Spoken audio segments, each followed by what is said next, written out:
FBI detective, this video is purely for entertainment and does not infringe on copyrights or laws. The rights to the novel and image belong to the original author. We do not claim ownership.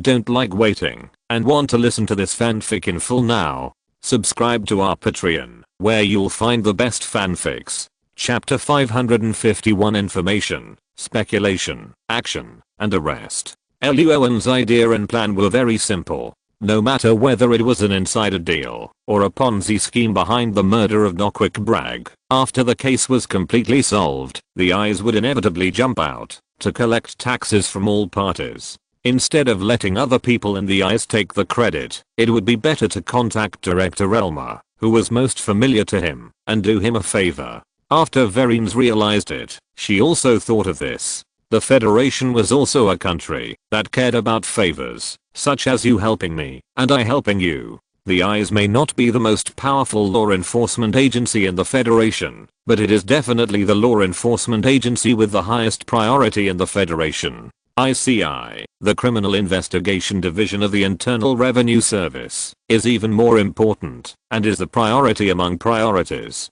Hearing Luo An's question, Director Elmer laughed and turned around to pick up a black folder from his desk and handed it to him. The information of the security company was blocked by the Secret Service. What does this have to do with their rise? Wow. Luo An raised his eyebrows and took the folder and began to check it. The boss of WWW Security Company is named Louis Coote. He is 40 years old and is a battlefield veteran who has participated in many military activities. In addition to the boss Louis Coote, the company has only 2 employees, a black lady who is responsible for cleaning, and a driver who is responsible for organizing weapons and equipment and driving.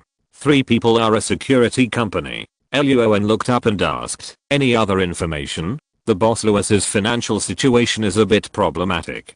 Director Elmer took a sip of coffee and said, a few days ago, this guy's secret account received a transfer of $300,000 worth of dark web cryptocurrency. Can you find out the source of that cryptocurrency? Normally, you can't, but Louis didn't pay taxes, so you can find out. Director Elmer smiled, handed Luo An the second folder, and said, the owner of the cryptocurrency payer account is a woman named Vivian Tours. The next day, in the morning, in the office area of the 13th Investigation Team, Vivian Tours, Lassie saw the information Roan brought back, and said in surprise, isn't this the person in charge of the scientific research project of that pharmaceutical company? That's her. Chinya snatched the folder from Winslow's hand and nodded heavily. The $300,000 in dark web currency is most likely the advance payment Vivian paid to Louis to kill Noquick. Vivian paid to kill? Winslow crossed his arms and said, I always thought that the one who really wanted to kill Noquick was Osmond, the boss of that pharmaceutical company. Michelle thought for a while and said, it is also possible that Osmond handed the task of killing Noquick to Vivian, and then Vivian asked Louis to kill him. Mona stopped typing, raised her hand, and said, everyone, I found out something. More than a decade ago, when Louis Coote first went to the battlefield to perform a mission, Vivian had been a scientific research consultant for that army. The two may have had contact at that time. Later, when Louis Coote established the WWW Security Company, the initial funds were insufficient. Coincidentally, Viviana, Osmond, and Louis were in the same city at the time, so the security company was established not long after. Lassie suddenly realized, so, Louis is actually Viviana and Osmond's black glove. This security company is just a cover. Viviana and Osmond's real purpose is to use Louis to kill those who block their progress. After analyzing this, the detectives have already had a context and understanding of the situation behind this case, and the next thing to do is to catch people. So Lassie, Winslow and others all turned their eyes to Luo An, who was sitting in a chair not far away and had not spoken. Do you think there is another possibility? Luo An pondered for a while, closed the folder, looked up and smiled. This murder was done by Viviana behind Osmond's back. X5 Winslow, Michelle and others were confused and didn't understand what Luo An meant. Luo An did not explain in detail, but took out his mobile phone and called Verines. Arresting people is not a difficult problem, but thinking of Osmond and Viviana behind the case, Luo An needs to think more about the problem of alerting the enemy. Luo An, it's time to arrest people. After answering the phone, Vereen said in a slightly strange tone, "This morning, the secretary sent people to Osmond's pharmaceutical company to investigate. We don't have to be responsible for Osmond. You just need to bring Lewis and Viviana back." The Securities and Exchange Commission, abbreviated as Secretary, is an independent agency of the federal government responsible for securities supervision and management, and is the highest agency in the securities industry. Okay.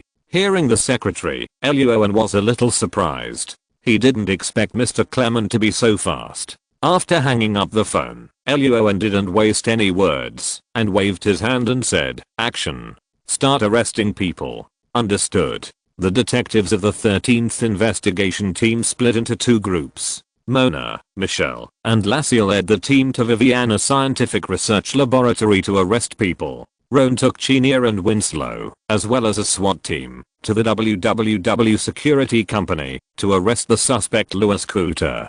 The address of the WWW Security Company is located on the outskirts of a community at the westernmost end of Washington, D.C., an ordinary bungalow with a gray main body. It looks more like a pawn shop than a security company. In and south in the distance, Roan sorted out his equipment and asked, "How is the target person?" "Everything is normal." In a two-story building in the distance, Chenia used a pair of binoculars to observe the interior of the security company, pressed the communicator, and replied, "There are 3 people in the house. The black lady is cleaning, and Louis Court is sitting with the driver.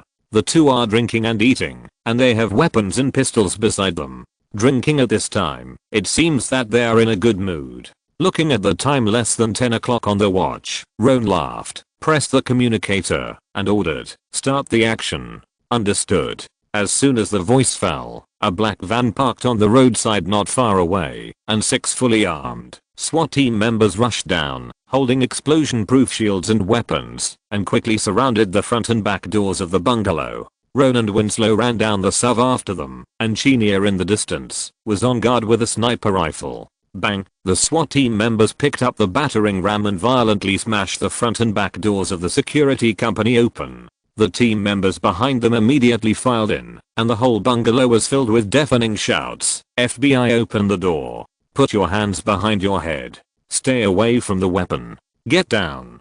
Get down." The SWAT team members who suddenly broke into the room scared the 3 people in the room. The black woman threw the rag in her hand aside without hesitation, raised her hands, and pressed her whole body against the wall.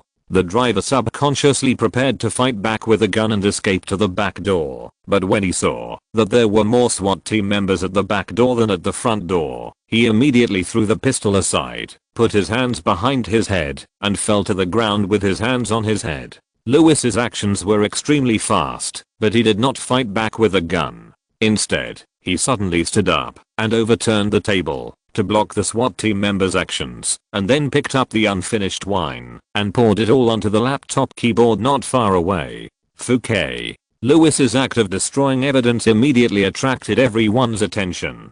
Winslow cursed and tried to stop him. Roan's speed was even faster. In the shocked eyes of everyone, he moved to Louis' side in the blink of an eye, grabbed Louis with his right hand to stop him, and snatched the wine in his hand, and then kicked Louis hard with a whip kick. Bang! Louis didn't react at all under the terrifying force, and flew backwards in an instant, hitting the wall next to him, and then fell forward, and hit the driver on the ground. Driver. The SWAT team members who reacted rushed up and quickly controlled Louis and the driver. Suddenly, Chenia's voice rang in the communicator beside Roan's ear. "Team leader, just received news that Osmond had a car accident. Chapter 550 To the truth of the case. You seek profit, I seek principle." FBI Washington Headquarters, Office of Investigation Team Number 13. The office was a little busy, with several people sorting out their belongings in preparation for the interrogation. Lassie approached Chenia with a folder and asked, "I just heard that Osmond was hit by a car." Winslow, Michelle and Mona all turned their attention here. "Yeah." Chenia nodded. "He's in the hospital for emergency treatment. It seems someone is trying to silence him." Lassie pouted, suddenly remembered something, and asked, "Do we have to investigate this car accident later?" Chenia spread her hands to indicate that she didn't know either. Just as Mona was about to speak, Roan suddenly pushed open the door of the office and walked in. Hearing Lassie's question, Roan, who had just returned from Veronis's office, replied, "We don't need to investigate that car accident." The agents present were a little surprised. Roan took off his coat and put it aside, explaining, "The driver who caused the car accident, the person behind him has been found out. He is a buyer of Osmond's fund with an annual yield of 17%. Winslow and others looked at each other, and Lassie was a little surprised, "Isn't it to silence him?" Roan handed the folder in his hand to everyone and explained, "The secretary has completed the review of Osmond's fund and determined that it is a Ponzi scheme. The possibility of silencing cannot be ruled out, but the current investigation results show that this car accident is more like revenge. The mastermind behind hiring the driver to cause the car accident was the owner of a chain store who spent nearly $10 million to buy Osmond's fund." Winslow, Chenier and the others looked at each other in bewilderment as they looked at the documents in their hands. Roan took a sip of coffee and said, "The owner of the chain store recognized this Ponzi scheme, but he thought that at least he would not lose money. Even if the scam failed in the end, he could get his principal back. But Osmond's use of the money was the same as my previous guess. He did not keep playing the ordinary Ponzi scheme of robbing Peter to pay Paul. Instead, he invested the money in the drug research and development of the pharmaceutical company." Lassie suddenly realized, in other words, all the money was spent. Not all of it was spent, but a large part of it was used. Roan put down the coffee cup and said in a calm voice, "The remaining money cannot make up for the huge deficit of the buyers who purchased the fund.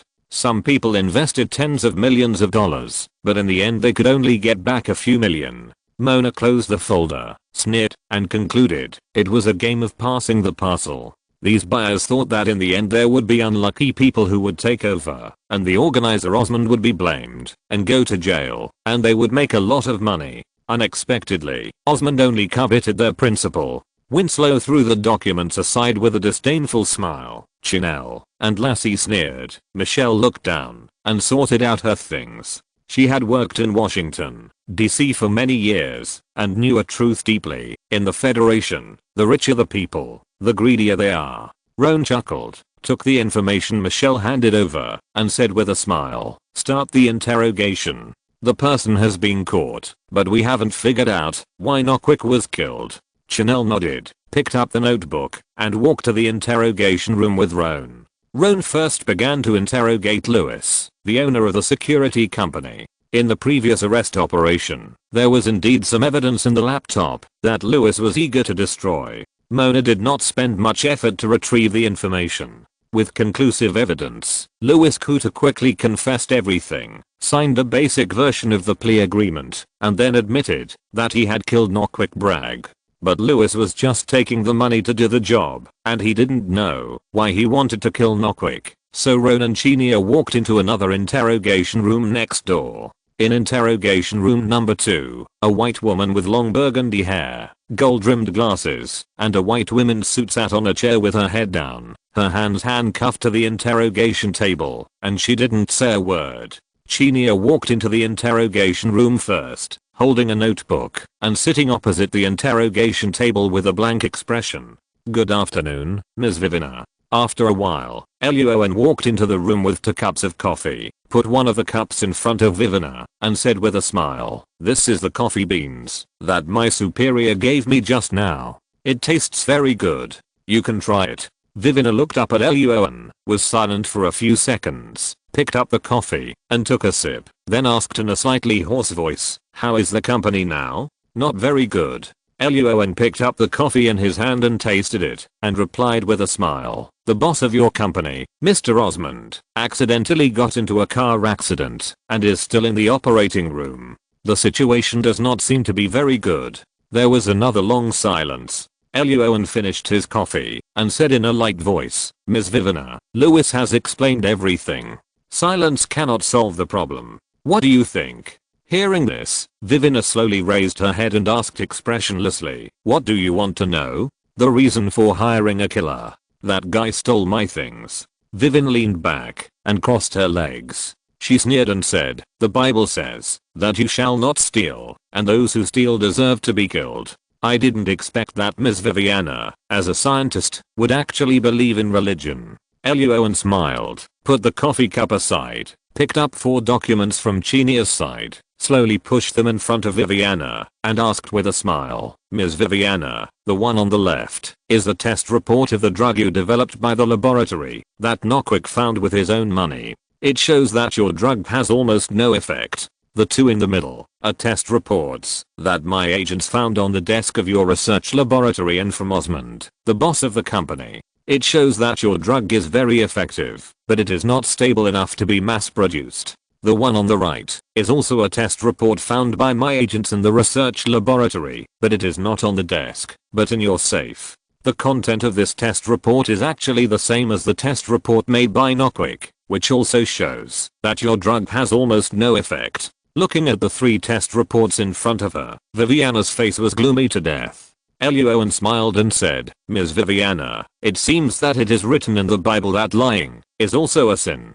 Damn it. As soon as Luo An finished speaking, Viviana shouted angrily, I didn't lie. There is nothing wrong with my research direction. The current drugs are just in the transition period.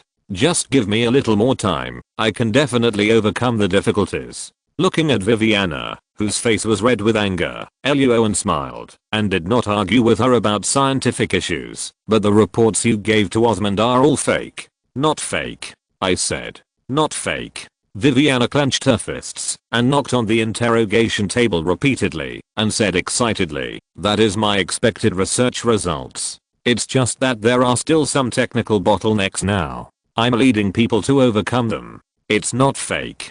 Chinia looked at Viviana speechlessly, and Luo An grinned and put away the test report. When Mona and the other 2 went to arrest Viviana, they found 2 different drugs in that scientific research laboratory. One was the ineffective drug stolen by Nockwick, and the other was an effective drug. But according to the test, the effective drugs are some anti-cancer drugs on the market, but with some extra nutrients added to them. Viviana has been using it to deceive Osmond. Nockwick stole the real drugs from the laboratory. Viviana was afraid that the ineffectiveness of the drugs would be exposed, so she sent someone to kill him. One is running a Ponzi scheme and cheating money from others. The other wants to have money to do research. In order to reassure the other party, he not only painstakingly made fake drugs, but also played poker with the other party and his good friends. After the interrogation, Chanel, who knew the truth, had a strange look in her eyes. As soon as she walked out of the interrogation room, Lassie came over. Roan, Veronis asked you to go to her office. If you're listening to this novel on a channel other than Fanfic World, it means they downloaded and uploaded it without effort. We cordially invite you to visit our channel, Mundo Fanfic Novelos. There you'll find the original version of this story and you can explore many other novels of various genres. We're waiting for you to immerse yourself in a world of incredible novels. Chapter 553 Elmer, I can introduce you to Bernard Madoff. Good afternoon, sir. After knocking on the door and entering Veronis's office, Roan said with a smile, the murderer Louis Cooter and Viviana Torres have explained what happened. The interrogation is completed. The next step is to deal with the case. Thank you for your hard work. Sit down. Veronis motioned Roan to take the chair and sit down, saying, the senator has been charged with several federal criminal charges and has been arrested. After all, the other party is a senator, and the follow-up of the case related to him is very troublesome. Considering that the 13th investigation team has few people and the recent work is busy enough, Mr. Clement handed the case to others to handle. Veronis told Roan about this, hoping that Roan would not think too much. Okay. Roan nodded with a smile. He just didn't want to be pushed out so soon to attract attention. It was best for him to hand over the case related to the senator to others. Verine's eyes moved slightly, and then she took out a white folder and handed it to Luo An, saying, in addition, this is your income from the Columbus Foundation last year. Luo An took the folder and was stunned for a moment before he remembered what the Columbus Foundation that Verines mentioned was. When the serial murder case, Chapter 43, was solved, Luo An was recommended by Verines to join the Columbus Foundation because of his outstanding performance and great development potential. The management staff of the foundation would deduct 1/10 of the salary of the foundation members every month for operation. At Christmas, the foundation would give the foundation members a sum of money that was higher than the salary deduction. Later, Luo An performed well, and his rank in the foundation was promoted again and again, and the level of funds was getting higher and higher. But Luo An made more and more money from solving cases later, so he put the Columbus Foundation behind his mind and did not expect to make much money from it, but only regarded it as a social connection. Opening the folder to check, Luo An found that his rank in the Columbus Foundation had been promoted to the level of team supervisor, the same level as Varian's. Not only that, the amount at the bottom of the file showed that the account under Roan's name had earned $600,000 last year through investment in the Columbus Foundation. Roan's eyes lit up. He really didn't expect this. He closed the folder and smiled. "Thank you, sir." "You're welcome." Varians looked at Roan with admiration, and the two skipped the topic from this matter. After a moment of discussion, Roan got up and left the office. Returning to the 13th investigation team, Winslow, Lassie, Chenier and Mona began to deal with the follow-up of the case under the leadership of Michelle. Seeing this, Roan nodded with satisfaction and walked into the office to deal with the work that the team leader needed to do. In the next few days, the detectives of the 13th investigation team began their 9-to-5 life. Louis Coote and Vivian Torres were sent to prison, contacted the court, contacted lawyers, and processed documents. The daily work was not busy but very troublesome. The senator's trial could not be handled in a short time, and the pharmaceutical company owner Osmond was eventually saved by a doctor. But as soon as he opened his eyes, Osmond saw the secretary's accusations against him. In addition, two ICE tax officers came to the bedside and asked Osmond to pay some back taxes. Osmond's face was extremely pale, his breathing was heavy, and he rolled his eyes and fainted. Sunday, 8 o'clock in the evening, a bar in southwest Washington, D.C. The music was soft, the lights were orange and yellow, and there were not many customers in the bar. Two people sat together and chatted. Ding, at the bar, Roan picked up his glass and clinked it with Director Elmer. Both of them smiled and said in unison, "Cheers." They raised their heads and drank the wine glasses. Roan put down his glass first, picked up a piece of fruit, and asked with a smile, "Is the eyes not working overtime these days? How is it possible?" Elmer put down his glass and let out a sigh, picked up the fruit like Roan, and replied with a smile, "There are too many things in the case you found this time, and we are almost too busy. The essence behind this case is a Ponzi scheme. Not all the people in it lost money. Some of the first people who entered the market actually made a small profit. In the federal government, whether buying or selling, there are corresponding taxes and taxes to be paid. ICE doesn't care about other things. Whether you make money or lose money is your business. We only collect taxes, and you can't pay a penny less." When the topic came to this, Elmer laughed out loud. He picked up the bottle and filled it up for Roan and said with a smile, "Thank you so much for this time." Roan laughed, picked up the glass, and clinked it with Elmer. The two chatted for a while, and Elmer's eyes suddenly moved slightly, and whispered, "Roan, I remember that you seem to have invested in some stocks, right?" "Yes." Roan nodded. The stocks he bought were basically famous companies in later generations, such as Apple, Amazon, etc. In the long run, he was not worried about losing money. However, Elmer worked in the eyes and might know something, so Roan put down his glass and asked with a smile, "Do you have any recommendations or suggestions?" "No, I have a bad eye for stocks, so I won't give you any bad advice." Elmer shook his head, then stretched his neck to Roan and whispered, "But I know another thing. Do you know Bernard Madoff?" "Of course." This name is well known, and Roan's eyes flashed with a strange color, and asked, "Do you know him?" "I had the opportunity to meet him before." Elmer nodded heavily, and then whispered, "He has an investment advisory business that specializes in financial management for the rich, hedge funds and other institutional investors. If you are interested, I can introduce you to him." Roan. Bernard Madoff, the operator of the largest Ponzi scheme in history, defrauded more than $50 billion US.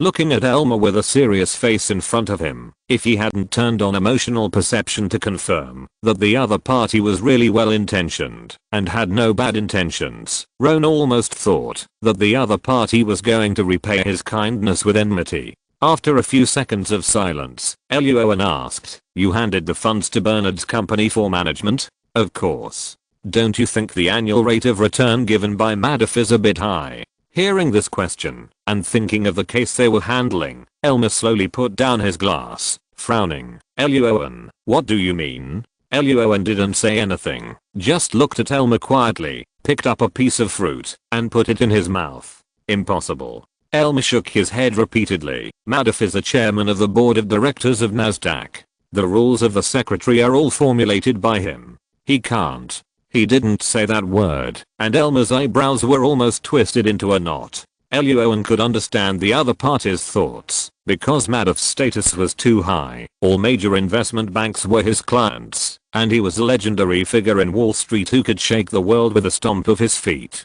It was still 2006, before the financial crisis in the previous life. Many people were full of trust in Madoff. After a long silence, Elmer thought more and more that something was wrong, and finally broke into a cold sweat. With shaking hands, he took the wine glass and drank it all in one gulp. He took out $1 and put it under the glass. Elmer showed a somewhat ugly smile. "Sorry, Roan, I have to go back first. I'll treat you tonight." Roan swallowed the fruit in his mouth and watched Elmer almost run away from the bar. Roan was not worried about Elmer's safety. He had been working for many years and knew the limits. Madoff's Ponzi scheme was discovered by someone a long time ago. The other party even appeared in newspapers and gave speeches to criticize Madoff, but in the end, everything was fine. So Roan was not worried about his own safety for the time being. "I don't know what Elmer is going to do." After asking someone to drive back to the villa, Roan suppressed the random thoughts in his mind, pushed the door and said loudly, "I'm back."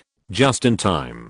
Caroline stood up from the sofa in the living room, shook the phone in her hand, and smiled. "Father has something to talk to you about." "Okay." After changing into slippers and taking the phone, Roan asked, "Where's Mona?" "She went upstairs to make a bomb and said she wanted to die with me." Chapter 554. No more contradictions on the physical level. Gunshots. The FBI Washington headquarters, in a community, in a 3-story villa. In the living room, Caroline spread her hands, and the expression on her face looked as innocent as it could be. Luo An took the phone and asked speechlessly, "What did you do again?" Since the three of them moved into this villa, Mona and Caroline have been arguing a lot. Caroline has a good attitude. She won't argue too much with Mona, and she apologizes quickly. But apology does not equal admitting mistakes. Facing the angry Mona, Caroline's attitude has always been, "I'm sorry, but I won't change, and I'll dare to do it again next time."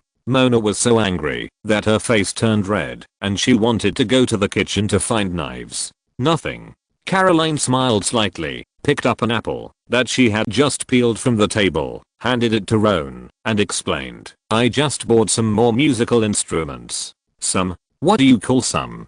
Before Roan could ask further questions, Mona ran down the stairs, grabbed her pillow, and threw it at Caroline, angrily. "That room is filled with the things you bought. Are you going to have a concert alone?"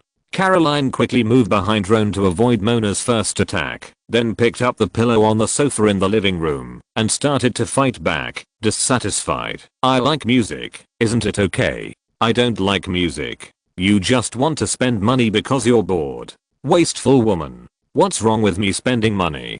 Didn't you buy a lot of useless things for your computer?" "Those are the equipment I upgraded my computer with. They're not useless things." "Same. The musical instruments I bought are all for learning art." In the living room, Mona and Caroline took their pillows and hit each other randomly, and the women's screams and shouts resounded throughout the villa. Luo An's eyelids twitched slightly, and he walked around the battlefield calmly, and went to the corner room next to the stairs. He opened the door and walked in. He found that in addition to a huge grand piano, there was also a cello, a violin, a guitar, and a bunch of well-arranged drums in the room. There were even a few paintings on the wall that he couldn't understand. The pile of musical instruments on the ground almost took up half of the area of the room. Luo An's mouth twitched, and he understood why Mona was angry. Although Mona and Caroline looked alike and had similar figures, their personalities and preferences were very different. Caroline liked music, painting,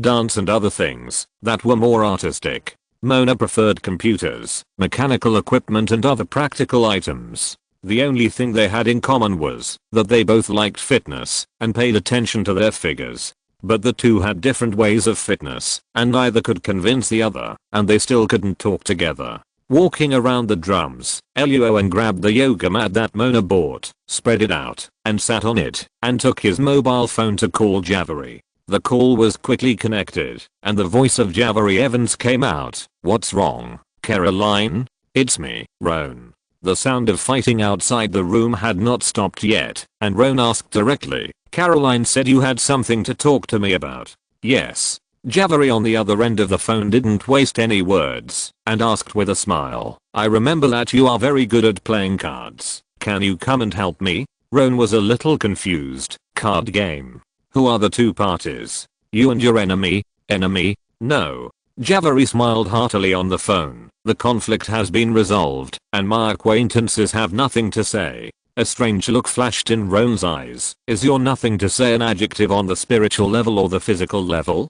"I like your description, Roan." Javari was stunned for a few seconds, laughed and replied, "Of course it's on the physical level." Roan nodded. "In other words, the matter has been resolved, and Caroline is safe, right?" "This?" Javari on the other end of the phone hesitated for a few seconds, and did not answer immediately. Seeing this, Luo An narrowed his eyes slightly. "You don't want to tell me that beating the younger one will come to the older one, and this matter is not over yet, and someone will continue to cause trouble for you in the future? Beating the younger one will come to the older one." This sentence is very interesting, but not to the point. Javari on the other end of the phone smiled and said, "These acquaintances of mine are the old guys you mentioned. They do have some subordinates, but not many die-hard fans, and they all do things for money. I have sent people to deal with the little guys you mentioned, so don't worry." Luo An rubbed his temple speechlessly. "Hearing what you said, I can't help but worry." Javari heard this, and his voice suddenly raised. "Do you doubt my ability?" "It's not doubt, but I just have some distrust." Javari. Without waiting for Javari to speak, Luo An asked first, "How long do you expect it will take to send people to deal with those little guys?" Javari thought for a while and said, "About a week." Luo An automatically extended the time a little and said, "Okay, then I'll calculate it based on 1 month. Mona and I will protect Caroline for another month." Javari's face was immediately filled with dissatisfaction. He really didn't understand why Mona liked Roan. The card game was over. The two chatted briefly and hung up the phone together. At this time, the noise of fighting outside the room had disappeared. Roan walked out of the room and found 2 pillows lying on the floor of the living room. Mona and Caroline were sitting on the sofa with their heads leaning against each other. They were holding fashion magazines and whispering about something. They looked very happy. Roan, Mona and Caroline had similar preferences and tastes in new clothes and could talk about it together. After briefly describing the content of the phone call with the 2 girls, Roan went into the kitchen to find some food, took it upstairs, and returned to his bedroom. After eating the food, he went to the bathroom to wash up. While taking a shower, Roan opened the system page in his mind. The system's evaluation of Roan this time was excellent, and he had accumulated 4 treasure chests. The rough cutscene ended, and the 4 treasure chests opened. Regeneration Potion X1, Swiftness Potion X1, Stamina Potion X1, Featherfall Potion X1. Open the system's warehouse page, and now there are Stamina Potion X5, Hemastasis Potion X4, Antidote Potion X5, Swiftness Potion X4, Strength Potion X4, Sensitivity Potion X1, Analgesic Potion X5, Featherfall Potion X4, Sleep Potion X1, Aqualung Potion X3. Regeneration Potion X2. Luo An's eyes flashed with disappointment because he didn't get the Danger Sense Potion. But it was not bad to get a bottle of Regeneration Potion. After taking a shower and walking out of the room, Luo An, who had been busy all day, began to lie on the bed and close his eyes to rest. In the next few days, Luo An led the agents to continue to deal with the Ponzi scheme case. because it was no longer a special investigation team with greater authority. After becoming the 13th investigation team, the case handling procedures were as complicated as the previous 5th investigation team. Fortunately, Michelle is experienced and capable, and can help Luo An handle a lot of procedural work. As the investigation team of the headquarters, they need to report the funds after each case. Luo An simply calculated the case funds for this Ponzi scheme case and reported it in the file as $200,000. Verines was silent for a few seconds after receiving the file, picked up the pen, and drew an extra slash, so the number became $800,000. Luo An. In the past, the special investigation team had accumulated funds of up to $5.34 million. In order to avoid attracting attention, Luo An finally left only $340,000 in the account. Of the remaining $5 million, Luo An took $2 million, and Mona, Lassie, Michelle, Winslow, and Chenia each took $600,000. A week passed in the blink of an eye. On Wednesday afternoon, Luo An walked out of the FBI Washington building, and his cell phone suddenly rang. When he picked up the phone and found it was an unfamiliar number, Luo An was a little confused, but he still pressed the answer button. "Hello, who is this? Hello, is this Mr. Luo An Greenwood?" A young man's voice came from the phone. "Someone called the police and said there was a gunshot in your villa." Chapter 555. Emergency. The dead outside the villa. The young man on the other end of the phone was a patrolman. 3 minutes ago, the patrolman received a notice from the headquarters that someone in a certain community had called the police. The gunshots ended quickly, but there was no other evidence except the words of the caller. Considering the castle law, the patrolman did not rush into the villa immediately, but chose to contact the owner of the villa first. "I'll be back right away." After hanging up the phone, Roan frowned, walked towards the car, and called Mona. Mona was not feeling well today, so Roan asked her to rest at home, and Caroline stayed at home to take care of her.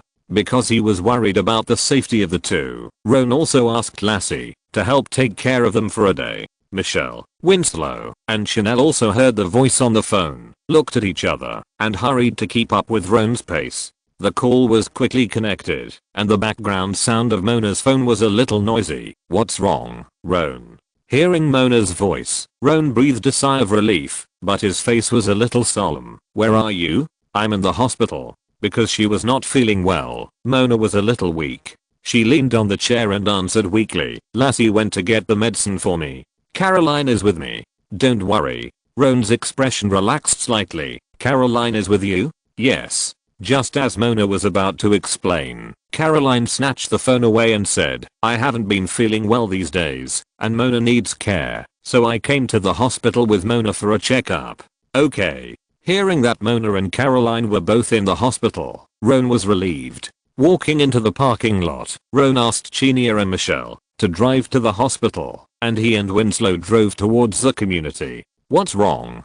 On the other end of the phone, Caroline in the hospital heard Roan's arrangements and was full of confusion. "What happened?" Roan asked back. "When did you go to the hospital?" Seeing Lassie not far away, Caroline smiled and waved at her, showing her in Mona's location, and explained with the phone. "Lassie drove the car 2 hours ago." "Where is Lassie?" "She's here." Taking the medicine handed over by Lassie, Caroline smiled and thanked her, then handed the phone to her. "Roan has something to talk to you about." Lassie took the phone and asked with a smile, "Why, is it the time of the month when you feel uncomfortable?" Roan briefly described the situation of the gunshots, and finally said in a deep voice, "Chanel and Michelle have rushed to the hospital. Please take care of Mona and Caroline." "Thank you." "You're welcome." "Don't worry." After hearing Roan's words, Lassie suddenly became very serious and promised, "I will protect them." After hanging up the phone, Roan stepped on the accelerator to the bottom, and the car rushed out like lightning. In less than 20 minutes, the car arrived at the community. Roan and Winslow got out of the car with their weapons and equipment, and met the Metropolitan Patrolman. Seeing the weapons in Roan and Winslow's hands, the waiting young patrolman's eyes flashed with surprise. "Hello." It was not until he saw the golden badge of the FBI that the young patrolman stopped being nervous. He stretched out his hand and shook hands with Roan. saying, "The community leader didn't tell me that the owner of this villa is the FBI." Roan smiled and pulled the trigger of the Glock 18 with Winslow. The young patrolman swallowed his saliva, and an action movie appeared in his mind in which someone wanted revenge on Roan because of his FBI identity, so he asked tentatively, "Do you need me to contact support?" "Thank you, but no." Roan, who had already turned on emotional perception, was sure that there was no living person in the villa, so he refused the young patrolman and took out the key to open the fence gate outside the villa. With Winslow on the left and right, there was nothing unusual on the lawn. Roan took out the key to open the gate of the villa, and the two quickly rushed in. After quickly checking every room and making sure that there was no one else in the villa, Roan took Winslow to the bushes behind the villa. On the lawn next to the bushes, there were two bodies emitting a bloody smell. Both bodies were male, about 30 years old, lying on their backs with eyes wide open, with expressions of surprise and shock on their faces, and a bullet hole on their foreheads. There are no shells on the ground. Maybe the murderer took them away. Winslow looked down and checked around. He didn't find the expected shells, but he saw 8 guns ready to fire in the bushes. Experienced Winslow saw at a glance that this was a defensive measure designed by Roan. Looking at the black muzzles of the guns, Winslow swallowed his saliva and asked with a tingling scalp, "Roan, who are you guarding against?" Also, the 2 guys on the ground have pistols on their backs. They don't look like thieves. Do you know them? No, but I can guess who they are. Comparatively, I'm more interested in the guy who killed them. Roan put away his pistol and narrowed his eyes. He waved his hand and asked Winslow to call the trace examination department and ask them to send someone to deal with the body. Then he turned and went upstairs to the study. Half an hour later, Mona, Chinia, Lassie and others returned to the villa from the hospital. On the lawn, seeing the trace examination department dealing with the body, Caroline's face changed slightly, but she had seen a body before, so she didn't vomit, but just covered her mouth. Seeing this, Michelle pulled Caroline to the side to divert attention. Lassie frowned and turned her eyes to Mona, who was supported by Chinia, and whispered, "Mona, can you tell me what happened?" Mona covered her lower abdomen and shook her head with a pale face. Lassie was a little anxious. Just as she was about to continue asking questions, Roan appeared at the door of the villa not far away and said, "Everyone, come to the study." Lassie and Chinia looked at each other and walked to the door of the villa together. Because they had just moved in not long ago, the study was still a little empty. Fortunately, the area was enough. Winslow, Chinia, Lassie, Michelle, as well as Roan, Mona and Caroline. 7 people each took a chair and sat down. The room didn't seem crowded, and there was still a lot of space. "This is Caroline, Mona's sister." Roan briefly introduced Caroline's identity, and then took out Mona's laptop. In order to protect Caroline, Roan and Mona designed and installed some monitoring, defense, and emergency contact devices around this villa. Because of this, although the people who sneaked into the villa destroyed and bypassed some outer defense measures, the hidden surveillance designed by Luo An in the corner still recorded what happened in the villa before. First, a guy wearing a black mask, and whose face could not be seen, clearly jumped from the fence behind the villa into the lawn, carefully destroyed several defense measures, and sneaked into the villa. 10 minutes later, 2 guys in leather jackets flipped into the lawn from the other side. The 2 guys had average skills and did not notice the defense measures designed by Luo An. Just as they were about to continue walking, the masked man in front suddenly jumped out of the window on the first floor of the villa. The 3 looked at each other, and the 2 jacket men subconsciously prepared to draw their guns, but the black masked man was faster and drew his gun and shot, killing the 2 with 2 shots, and then quickly fled the area. Damn it, if I had known I would not go to the hospital today. After watching the surveillance video, Caroline slapped her hands hard with an unhappy face. Luo An designed and prepared 2 sets of defense measures, one in the villa and one outside the villa. In order to prevent accidental injuries in daily life, the defense measures in the villa need to be manually activated. As soon as she found something unusual in the surveillance, Caroline pressed the switch and urgently contacted Roan to report the incident. At the same time, the defense measures in the villa were activated to prepare to attack the enemy who had sneaked into the villa. But today, Mona, Caroline and Lassie went to the hospital together, and no one activated the defense measures in the villa, which gave the man in the black mask the opportunity to destroy the defense measures outside the villa and break into the villa. Lassie supported her chin with her hand and asked, "So, these people are all coming for Caroline?" "No, the target of the two men in jackets is indeed Caroline." Roan narrowed his eyes, played the next surveillance video, and said coldly, "But the guy with the mask is targeting me." Chapter 556. Mona is sick. Clues, looking for the masked man. The FBI Washington headquarters.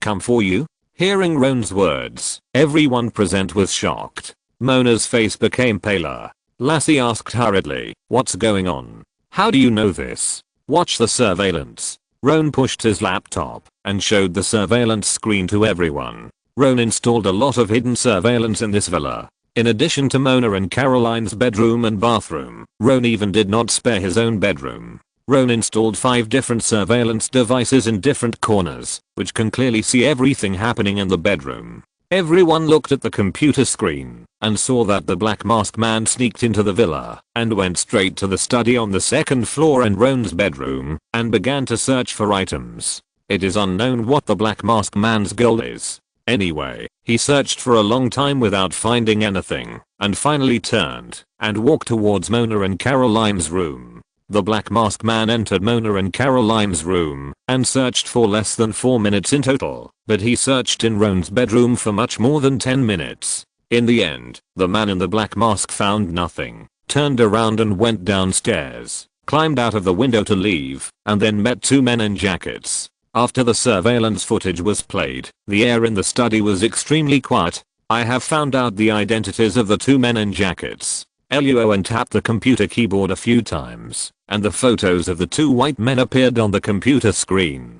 Before Winslow contacted the trace examination department, when Mona, Caroline and others rushed back from the hospital, Luo An went upstairs and stayed for a while. During this time, Luo An took out his mobile phone and called Javari, briefly describing the appearance of the 2 men in jackets. Javari quickly found out and confirmed that they were the young people under the old guys who went after Caroline as he described before. Javari sent the information of the 2 to Mona's computer. Luo An checked carefully and found that one of them was a wild killer and the other had worked for a separatist group.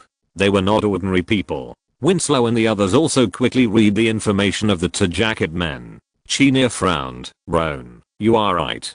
The black masked man is most likely targeting you." Mona's face was slightly gloomy. Caroline's eyes flashed with worry, and Lassie raised her head and asked in confusion, "Roan, who have you made enemies with recently? Or, what items have you taken? This black masked man is obviously looking for something from you." "I'm thinking about it. I haven't thought of it yet." Roan closed his eyes and rubbed his temples with a headache. From joining the number 5 investigation team, to being promoted to the special investigation team, and then to being transferred to the number 13 investigation team, Roan has solved many cases along the way. Looking back at these cases one by one, Roan has made too many enemies along the way. It would take more than a piece of paper to list them. Roan closed his eyes and thought, and Winslow and the others had no ideas, so they could only continue to check the surveillance footage. Michelle supported Mona by her side, thought for a moment, and asked, "Can we find the fingerprints of the man in the black mask?" "No." Chinia shook her head. Winslow frowned slightly and replied, "This guy wore gloves and 2 black shoe covers on his shoes. In addition, this guy's movements have the shadow of the army, cautious and attention to details, and basically left no clues." "No, there are still clues." Luo An opened his eyes, leaned forward and pulled the computer over, and said in a deep voice, "The height of the cabinet in my room is 170 centimeters. This guy is standing next to the cabinet, and the top of the cabinet only reaches his earlobe. The distance from the earlobe to the top of the head is generally 20 centimeters. This guy should be about 190 centimeters tall, 1.9 meters tall, well proportioned, suspected to be from the military, agile, quick reaction, sharp shooting." As he spoke, Luo An narrowed his eyes and gradually stopped talking. Just as Lassie was about to ask, Luo An suddenly raised his head and said, "Everyone, split up and check the surveillance videos in and around this community. It's impossible that this man in the black mask didn't leave any other clues except the surveillance in my bedroom. Okay, no problem. Winslow and others nodded in agreement, and after a few simple instructions, everyone filed out. Soon, only Mona, Caroline and Roan were left in the study. Mona sat on a chair in the corner, holding her lower abdomen with a pale face, and Caroline sat next to her and whispered to comfort her. Everyone left, and Roan walked to Mona and hugged her gently, asking in a worried voice, "What did the doctor say about the test results?" Mona tilted her head and leaned on Roan's arms and whispered, "Some inflammation. Take medicine and rest for a while." Roan nodded but didn't speak, then turned his eyes to Caroline next to him. Caroline opened her mouth to speak, but didn't say anything. Seeing this, Roan's eyes moved slightly, and he picked up Mona by the waist and walked to another uninhabited guest bedroom not far away. Laying Mona flat on the bed, Roan lowered his head and kissed Mona lightly on the forehead and comforted her in a soft tone. "Then you should have a good rest today. Caroline will stay with you. I will be back soon." "I understand." Mona knew that the current situation was a little special, so she reached out and touched Roan's face, tilted her head, and kissed the corner of his mouth with a pale smile. "You should be careful." "Okay." Roan smoothed the messy hair on Mona's forehead aside, tucked in the quilt for her, got up and left the guest room. The door closed, and Roan's face suddenly darkened. He pulled Caroline aside and asked in a serious tone, "What's going on? Don't look so bad. It's not the point of life and death." Caroline patted Roan's shoulder, then took out the medicine and handed it to him, explaining, "Mona didn't lie to you. It's just some inflammation. But because Mona likes to drink cold water and eat cold food for a long time, her stomach is not good, and her menstrual calendar is irregular. A bunch of symptoms have all burst out in these few days, which is why it has become like this." "Okay." Roan was relieved to confirm that Caroline was telling the truth. He walked into the kitchen and boiled a pot of hot water, took out a bottle of physical potion and poured it into it, carried the kettle into the guest room and put it on the cabinet. Roan looked at Caroline, who was taking care of people. "Mona is in your hands. Don't worry." Caroline nodded and made an okay gesture to Roan. Leaving Lassie to help take care of and watch over the two girls, Luo An just walked out of the villa, and Chinia came over and said seriously, "Luo An, Winslow and I checked the community's surveillance, and we didn't find the man in the black mask." Winslow next to him frowned. "That guy is very cautious. I suspect he has come to this community to scout the area before, otherwise he wouldn't know the location of the surveillance cameras so well." Luo An's expression did not change. He led the two to the location of the community leader and asked as he walked, before the man in the black mask broke into the villa, "Were there any suspicious vehicles?" "No." Winslow and Chinia shook their heads at the same time. Michelle next to them thought for a while and said, "There were several taxis parked on the road in the east of the community, but the location of those taxis was a bit off, and the surveillance cameras couldn't record the faces of the drivers."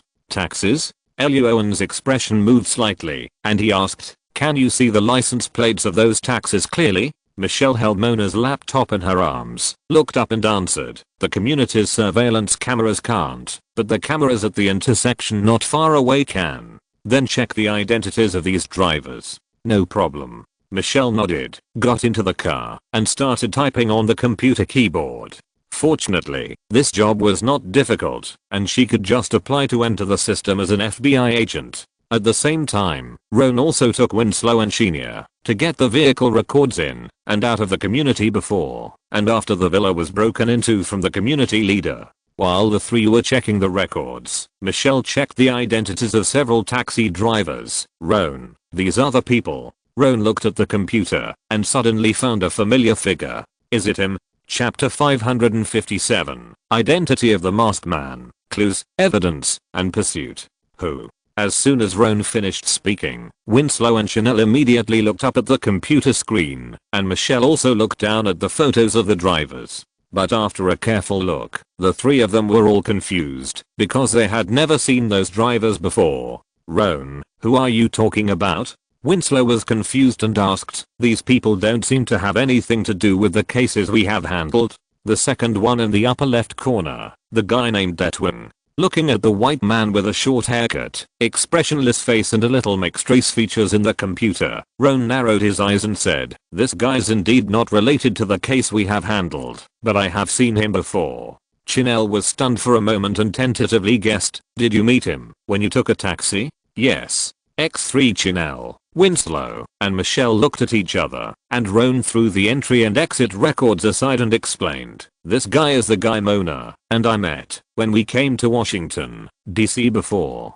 Roan briefly described the incident when he came to Washington, D.C. and accepted the evaluation and inspection by the headquarters. This driver was the taxi driver that the two had just hailed when they got off the plane. Chapter 361. This driver was taciturn, with calluses on his hands and military habits in his body movements, which attracted Luo An's attention.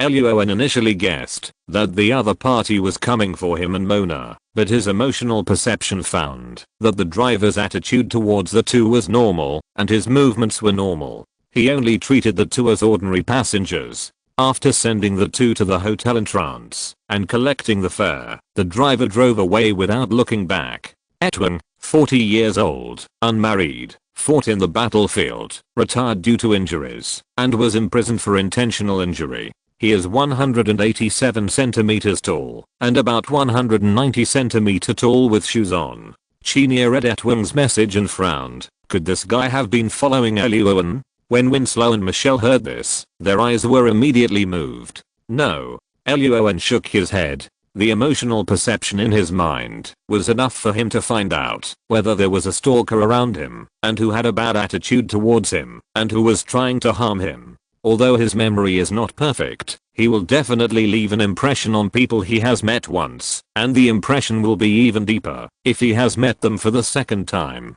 Luo An was sure that he had only met the taxi driver Etwin once and that he had not followed him. But we cannot rule out the possibility that this guy has investigated me behind my back. Looking at the expressionless photo of Etwin on the computer, Luo An sneered and asked, "Michelle, where is this guy's address?" Michelle tapped the keyboard a few times and replied, "A community in the northeast of Washington, D.C. "Good." Luo An nodded with satisfaction, stood up and clapped his hands. "Let's go and talk to this driver." "Understood." X3, an hour later, in the civilian area in the northeast of Washington, D.C.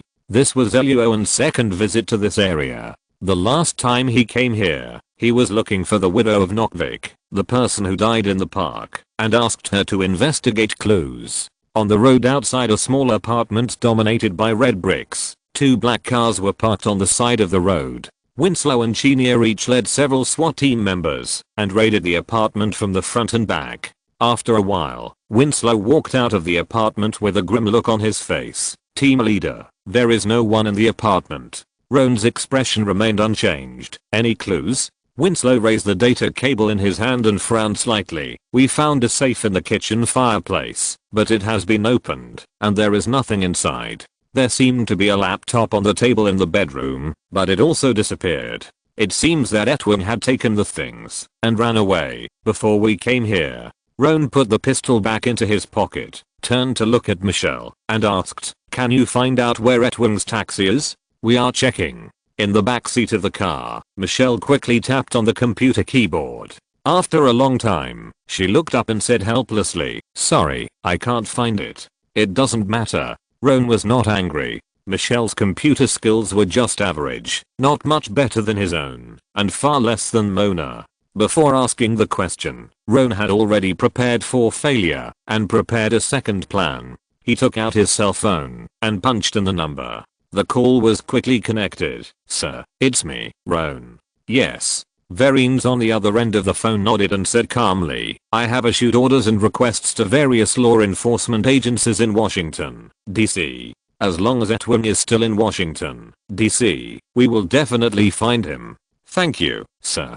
The call was hung up. It would take time to find someone, so Roan handed the phone to Michelle and asked her to keep in touch at any time, and then walked into the apartment. Inside the apartment, Chinia was leading the SWAT team to search for clues. When she saw Roan, she immediately came over with a notebook she had just found and handed it to him. Opening the notebook, there were a bunch of dates and numbers inside. Chinya frowned and guessed, "It might be an account book.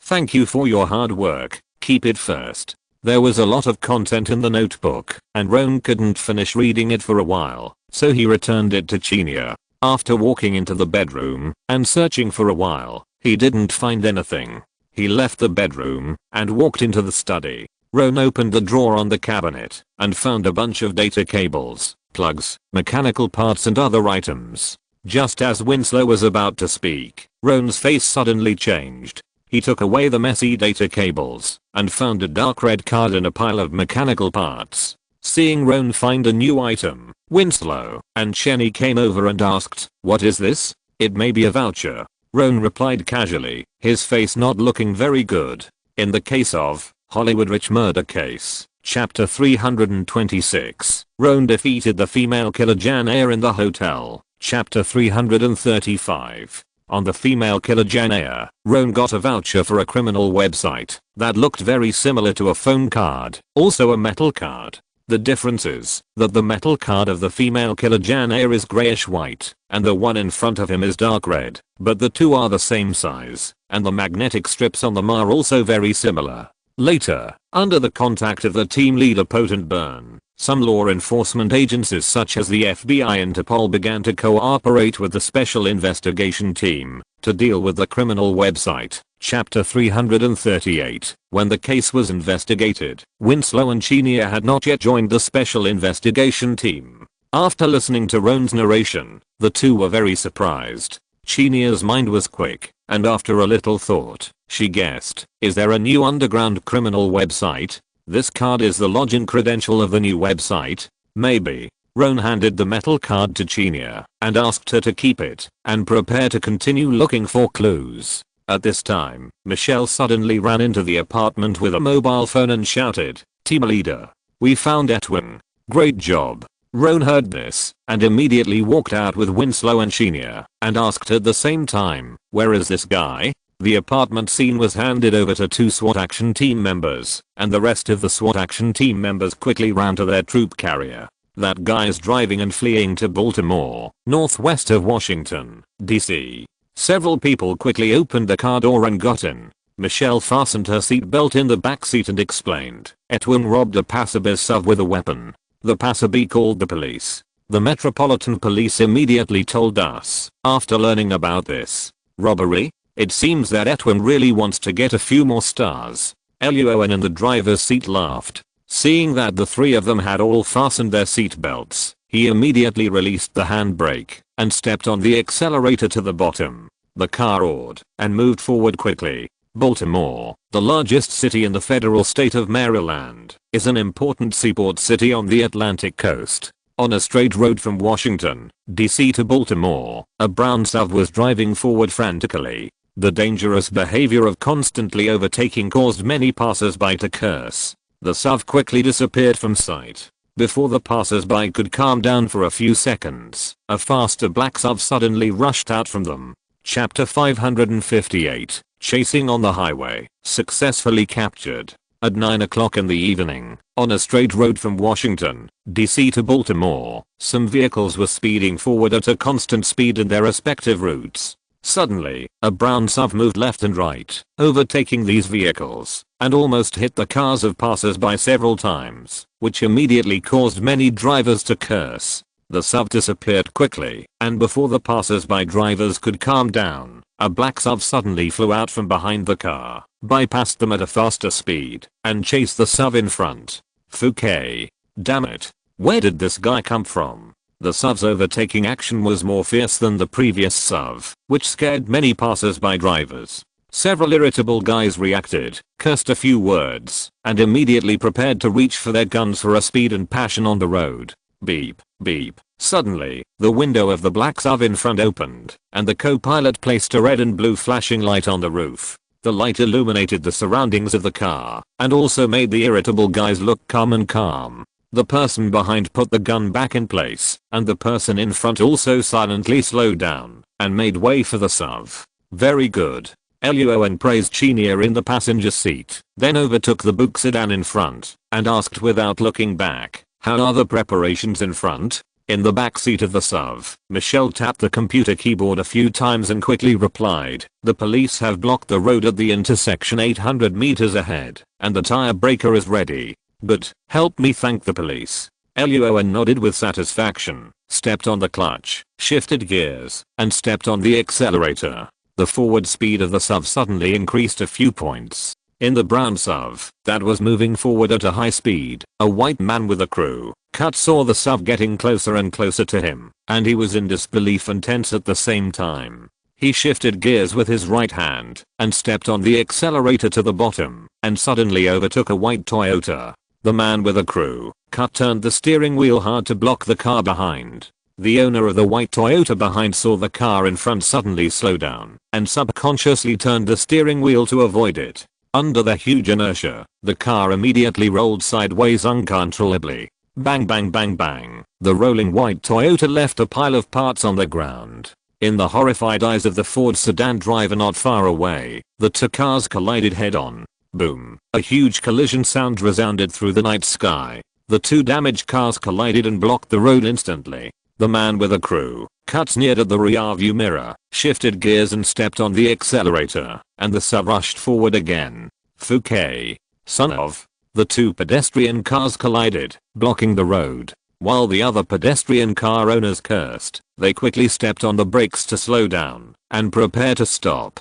Damn it. In the SUV, Winslow's face darkened instantly. Michelle's eyes were full of anger, and Chenier in the passenger seat was also very angry, but she found that the speed of the car had not slowed down at all, so she turned her head and asked in doubt, "Team leader, what are you going to do? Everyone sit down and hold on to the handrails." Luo An shouted, and then without waiting for the three people to answer, he suddenly turned the steering wheel to the left, and the SUV rushed to the left instantly, and the front wheels pressed on the brick and stone land in the middle of the road and jumped up, flying into the opposite lane. Bang, the SUV fell heavily to the ground, and continued to speed forward, scaring the passers-by and car owners in the opposite lane and Chenier in the other two. Luo An's goal was just to pass the two cars that collided, and he quickly turned the steering wheel and drove the SUV back to the original lane, continuing to chase the SUV forward. Shit. The distance of 800 meters was not far. The short-haired man in the SUV had already seen the police at the intersection in the distance, as well as the interception devices such as tire breaker set up by the police. The buzz-cut man was still not panicking after cursing. The car he had robbed was an off-road vehicle. There were lands on both sides of the road instead of trees and grass. The road was a little rough, but the car could still go. So the buzz-cut man did not hesitate and immediately turned the steering wheel, intending to force his way out from the side of the blocking device set up by the police. Bang, bang, bang. At this moment, several gunshots suddenly reached the buzz-cut man's ears. He subconsciously looked at the rearview mirror and saw that the SUV had caught up with him again. What's going on? The buzz-cut man was shocked and couldn't believe it. Before he could react, the left rear tire of the off-road vehicle had been blown up by the bullet shot by Chenier on the co-pilot seat. Luo An also drove the SUV and hit the right rear of the off-road vehicle in the shocked eyes of the buzz-cut man. Bang, the front of the car hit the rear of the sidecar with a loud sound. After Luo An's standard American interception, the off-road vehicle suddenly lay across the road uncontrollably. The two cars stopped moving at the same time. Roan, Winslow, Chanel, and Michelle immediately opened the car door and ran out of the car. They surrounded the SUV from both sides with pistols and shouted, "Put your hands on the steering wheel. Be careful with your movements. Don't move." In the SUV, the man with the short hair looked at Chanel and Michelle outside the passenger seat and then looked at Roan and Winslow outside his own driver's window. He pondered for a few seconds and put his hands on the steering wheel expressionlessly. Roan shook the pistol in his hand and then ordered, "Get out of the car, move slowly, and don't make any other movements." The man with the short hair looked at Roan and reached out to open the car door. Because the man with the short hair twisted his body and there was no obstruction, Michelle outside the passenger window suddenly found a black pistol stuffed in the storage slot of the driver's door. Her pupils shrank and she shouted hurriedly, "Be careful. He's going to take the gun." Bang, bang, bang. While shouting, Michelle pulled the trigger of the pistol without hesitation. The moment the bullet entered his body, the buzz cut man opened the driver's door and took out his pistol to aim at Luo An. Bang, bang, bang. Luo An, who had been using emotional perception, had discovered that something was wrong with the buzz cut man long before Michelle shouted. The moment the buzz cut man opened the door, Luo An took a step forward before him and suddenly stretched out his hand to press down the buzz cut man's hand holding the gun. The other party successfully pulled the trigger of the pistol, but all the bullets hit the ground. Bang. Then Luo An pushed his elbow upward and suddenly hit the buzz cut man's chest. There was a muffled sound, and the indescribable severe pain made the buzz cut man's face turn red instantly. Taking advantage of the situation, he snatched the pistol and threw it aside. With his other hand, Roan grabbed the man with the buzz cut by his clothes and pulled him out of the driver's seat and threw him onto the road. He grabbed the man's knees with both hands and pressed him firmly to the ground. Roan sneered, "Good evening, Mr. Etwin. Congratulations on your arrest." Roan's series of actions were smooth and did not give Etwin a chance to react. Winslow, Michelle and Chenia's eyelids were twitching, and they only saw the general idea. The police who came to support not far away were dumbfounded. They did not react at all. They felt that in the blink of an eye, the suspect was controlled by Roan on the ground. Etwin, who was pressed on the ground, was also shocked by Roan's speed and strength, and his eyes were full of disbelief. But Etwin did not speak, but just kept taking deep breaths. The power of Roan's elbow just now was too terrifying. Etwin was sure that his sternum must have been broken, and his internal organs were also very uncomfortable. Even breathing became very laborious. "Where's the ambulance? Send him to the hospital first." Luo An stood up and handed Etwin to the police. Winslow next to him picked up his gun and walked over, looking at Luo An with a complicated look. "Luo An, is this guy okay?" "No, I know my limits." Luo An put away his weapon and smiled. Etwin was 1.9 meters tall and weighed nearly 200 kilograms.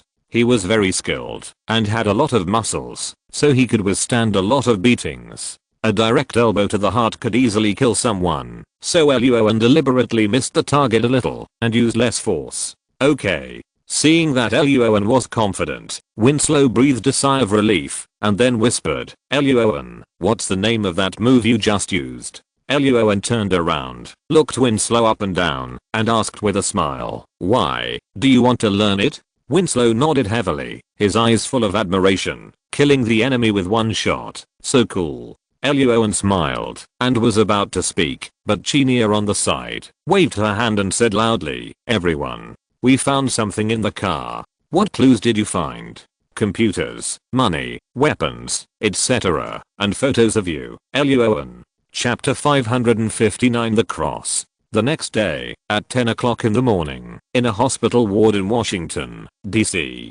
"Good morning, Mr. Etwin." Luo An pushed the door and walked into the ward, picked up a chair and sat down, followed by Winslow, Chenia, and Michelle. "This is your surgery fee and the cost of your ambulance ride yesterday." Luo An smiled and put the two bills on the bed, which showed that the surgery fee plus hospitalization fee was more than $60,000 and the ambulance fee was not low, more than $3,000. Lying on the bed, Etwin's eyelids jumped when he saw the numbers in the bill, and his eyes were full of murderous intent towards Luo An. Luo An pretended not to see it, poured himself a glass of water, took out the dark red metal card, and asked, "Etwin, let's not waste time. Tell me all the information about the matter, and I will help you apply for a cheaper hospital. The deal is very reasonable. How about it?" The wound on the chest was caused by Luo An, the ambulance was called by Luo An, and the hospital was also selected by Luo An. The number on the bill was closely related to Luo An, and now Luo An was using this as an excuse to make a deal with him. Etwin's eyes turned red again, and he looked at Luo An with gritted teeth, took a few deep breaths, and said, "Okay, that's fine." In order to spend less money and not owe debts, Etwin chose to swallow this breath. "Good." Luo An smiled with satisfaction, took out a notebook from the back, and asked, "First question, what is this metal card?" "Identity certificate." Etwin put the bill aside and replied, "This identity certificate is required when logging into an underground network." "Underground website?" A strange color flashed in Luo An's eyes, and Michelle also remembered the previous case. Turning on Mona's laptop, Luo An asked Etwin to tell him the website address and his account password, and Michelle quickly logged in using the metal card. Sure enough, it's another criminal website. Michelle simply tapped the keyboard a few times, and her face was immediately full of anger. Winslow and Chenia came over and saw that it was full of posts about various illegal activities. Weapons, exclusive products, human trafficking, human organs, photos of minors, and all kinds of crimes were all available. Winslow and Chenia's faces suddenly turned ugly when they saw a post that boasted that they could customize the organs needed by customers as long as the price was high enough. Suppressing the negative emotions in his heart, Luo An's expression remained unchanged, and then asked, "So, you went to my villa and took an order from this website?" "That's right." Without waiting for Etwin to answer, Michelle tapped the keyboard a few times, glared at Etwin, and replied, "This guy took an order a few days ago to go to your villa to find a cross. In addition, this guy has also taken several orders to kill people in the past." Facing Michelle's angry eyes, Etwin chuckled nonchalantly and said, "To live in the Federation, you always need to make money, don't you?" Upon hearing this, Winslow and the other two looked at Etwin with extremely unfriendly eyes. Luo An noticed another thing, frowned slightly, and asked, "What cross?" "It's the cross." Speaking of this cross, Etwin's face was also not good. "I saw a post a few days ago. Someone was looking for a cross and suspected that it was in your hands. The other party offered $5,000 and hoped that someone would go to your villa to look for it. If found, the owner of the post is willing to spend $30,000 to buy it." At first, Etwin thought this was just a relatively easy theft, but when he found out Ron's identity, he found it a bit tricky. So he later found the owner of the post, sent a private message to him, and raised the price to $10,000 before he agreed to go to Ron's villa to find out. Etwin didn't expect that Ron had set up so many things in the villa, and later he met two ugly guys wearing leather jackets who were about to shoot him. In order not to be killed by the two people on the opposite side, Etwin had to shoot and kill them first. Before sneaking into the villa, Etwin had investigated Ron's identity. Now that someone was dead, he knew that Ron would never give up, so he immediately drove home and started to run away. Cross. Luo An's eyes moved slightly, guessing something. Before he could ask another question, Winslow and Chenia's expression suddenly changed slightly. Michelle pointed at the laptop and frowned. "Ron, the owner of that post, sent a photo of the cross to Etwin. You can take a look." Luo An did not stand up after hearing this, but asked, "Is it a dark red cross with silver edges around it and a black rope tied to the top?" Winslow and the other two looked at each other and nodded.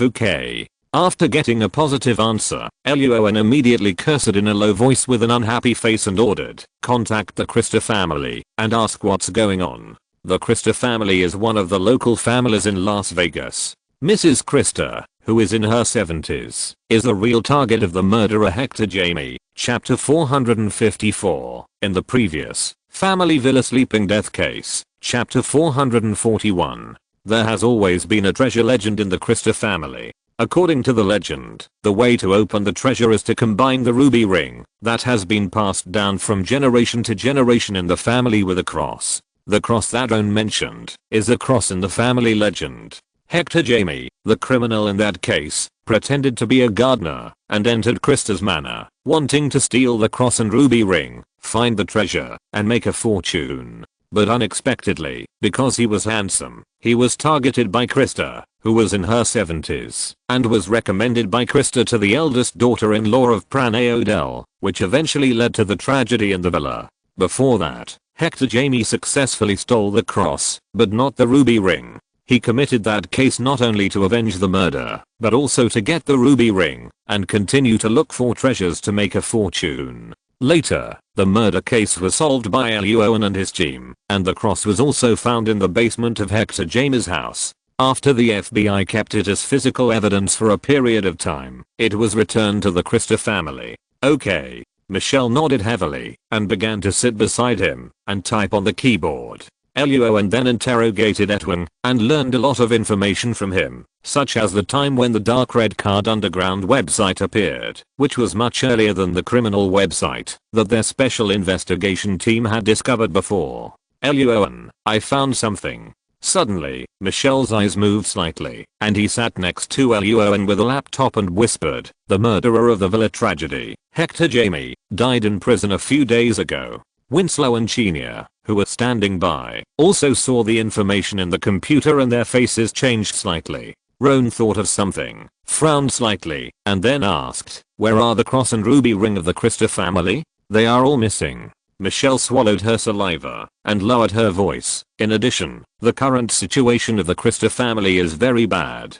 Did someone die again? Several people died. Roan was speechless after hearing this. He rubbed his temples, thought for a moment, and said, contact the local law enforcement department in Las Vegas and ask about the situation. Okay. Michelle nodded and agreed. Although she didn't know what happened to the Christa family, the matter was now on Roan, so she needed to ask about it. The murderer who sneaked into the villa has been caught, and Roan handed the follow-up work to Winslow and Chenia. During the lunch break, Roan took the time to drive back to the villa to check on Mona. Mona's recovery is good, her face is not as pale as before, and her mental state is much better. It's just that Caroline kept urging Mona to drink hot water, so Mona had to go to the bathroom not long after the two chatted. Walking into the kitchen, Luo An found that Caroline was not only boiling water for Mona, but also drinking one cup after another. He was immediately confused and asked, what are you doing? Of course I'm curing the disease. Caroline put down the water cup and wiped her mouth, then replied with a smile, it is said in the East that hot water can cure diseases, and it is true. Mona was so uncomfortable before, but after drinking the pot of hot water you boiled, she recovered a lot immediately. Luo An, who had secretly added some physical strength potion to the pot of hot water before, was very speechless. He opened his mouth to say something, but didn't know how to say it.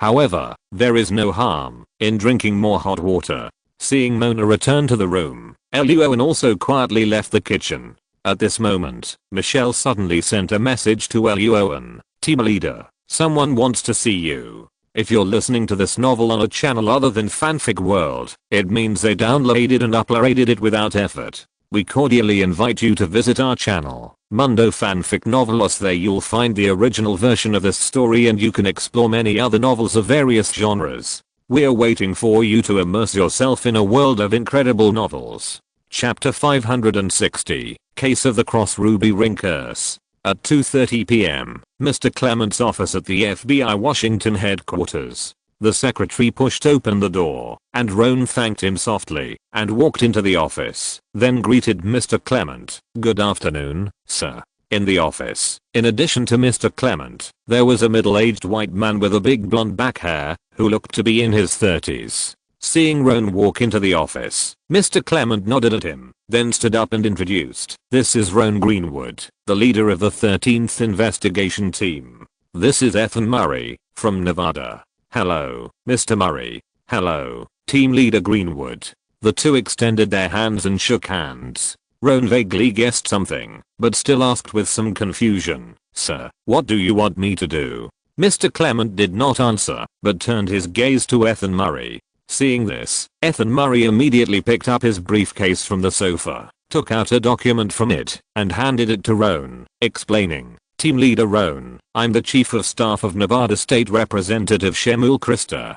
A few days ago, after a dinner party, Representative Shemuel Christa, his sister Lucille Christa, and their two bodyguards, a man and a woman, all disappeared after leaving the party. No one was alive or dead. This incident has a very bad impact. I hope you can lead the 13th investigation team to participate in the investigation of this case. Roan looked at the information in the folder, narrowed his eyes, and remained silent. In the case of the murder of everyone in the family villa, Chapter 441, the real target of the murderer was a 75-year-old white woman named Christa. Representative Shemuel Christa in the document, 40 years old this year, is the eldest son of the 75-year-old woman. Lucille Christa, 38 years old, is the second daughter of the old woman. In addition, the old woman has a third son, 33 years old, named Lister Christa. The information in the file shows that the third son was traveling in other countries at the time of the incident and is currently taking over and presiding over the affairs of the Christa family. Mr. Murray, I have a question. After thinking for a few seconds, Roan closed the folder and looked up and asked, this case, whether it is the local law enforcement department in Las Vegas or the law enforcement department in Nevada, has the ability to investigate this case. So, why find me? Chief of Staff Ethan Murray did not answer immediately, but turned to look at Mr. Clement on the side. Mr. Clement waved to Ethan Murray, who nodded and turned to walk out of the office. Roan frowned slightly. Sir? Sit down. Mr. Clement motioned Roan to take the chair and sit down. After a few seconds of silence, he said, Roan, Nevada is a swing state. Swing state, a term with a very federal characteristic. There are two political parties in the Federation, the Democratic Party and the Republican Party. Every 4 years, during the presidential election, the two parties will compete for votes in the 50 states across the country and try to expand their advantages. There are 50 states in the Federation, and voters in some states often cast different votes. It is possible that they vote for the Democratic Party this time, and for the Republican Party next time. These states where the voting ideas are undecided are called swing states. Luo An nodded. Although he didn't pay much attention to these things, he had lived in the Federation for so long that he knew a little about it. Mr. Clement went on to say, in recent years, the struggle between the Republicans and the Democrats in Nevada has become increasingly fierce. Now it is 2006, and it is time to elect a new president. Congressman Shema Christa belongs to the Republican camp in Nevada, and the family behind him has a certain amount of strength. The business and political circles are entangled together, making it difficult to trust any party involved in this matter, and the case is very difficult to investigate. So some local senior officials hope that our FBI headquarters will send someone to investigate and handle this case. After Mr. Clement finished his explanation, Luo An nodded in sudden realization. The local area is a mess, and no one can be trusted by any party, so they have to sit down and discuss cooperation and find an unrelated outsider to break the deadlock. In addition, the Christa family also has its own attitude. Mr. Clement then added, the only remaining third son of the family, Lister Christa, said that the missing persons are his biological brother and sister. He is willing to support the law enforcement officers who investigate the case with a special case handling fund of $10 million. As expected of a family in the city of Las Vegas, they really know how to solve cases. Hearing this, Luo An's face suddenly became serious, and he said in a deep voice, no problem, sir. I will definitely work hard to investigate this case. Good. Clement glanced at Luo An speechlessly, and after a few simple instructions, Luo An turned and left the office. Investigation Team Number 13, Office Area. So, you're going on a business trip again this time? Lassie sat in the chair, turning around in boredom, looking at the documents Roan brought back, and complained with an unhappy face, and it's Las Vegas again. Didn't you say before that you would never go to that casino again, unless there was an accident? You said it, unless there was an accident. Roan took the folder and tapped Lassie's head gently. Now someone is dead. Isn't this an accident? Huh? Lassie wrinkled her nose and snorted at Roan, who ignored him, then turned his gaze to Michelle next to him and asked, you said before that the situation of the Christa family is very bad now. Are you referring to this? Yes. Michelle nodded and added, in addition, the cross that the guy in the hospital mentioned has been carried by Congressman Shema Christa since we returned it to the Christa family. The ruby ring is carried by his sister, Lucille Christa. Now that the two are missing, the cross and the ruby ring have all disappeared.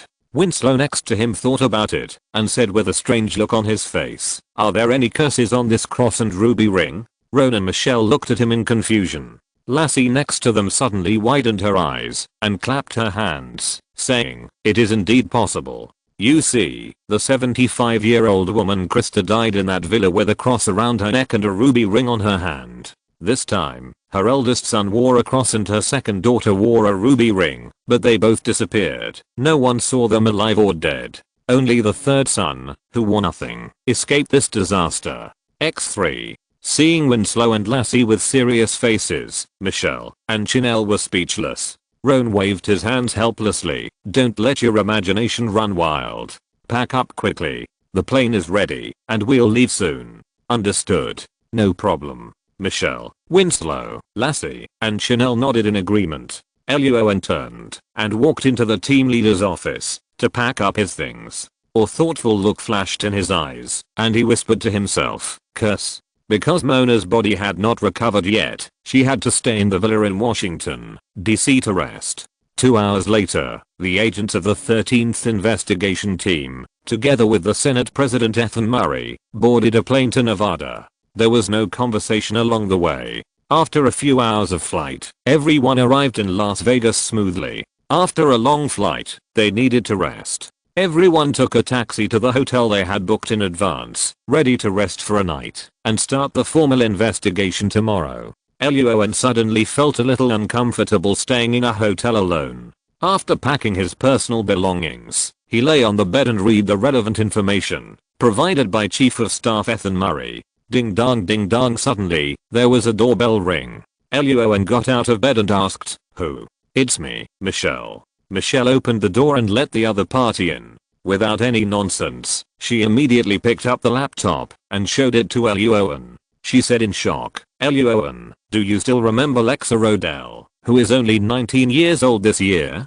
I just found out that she is engaged to the 33-year-old third son of the Christa family.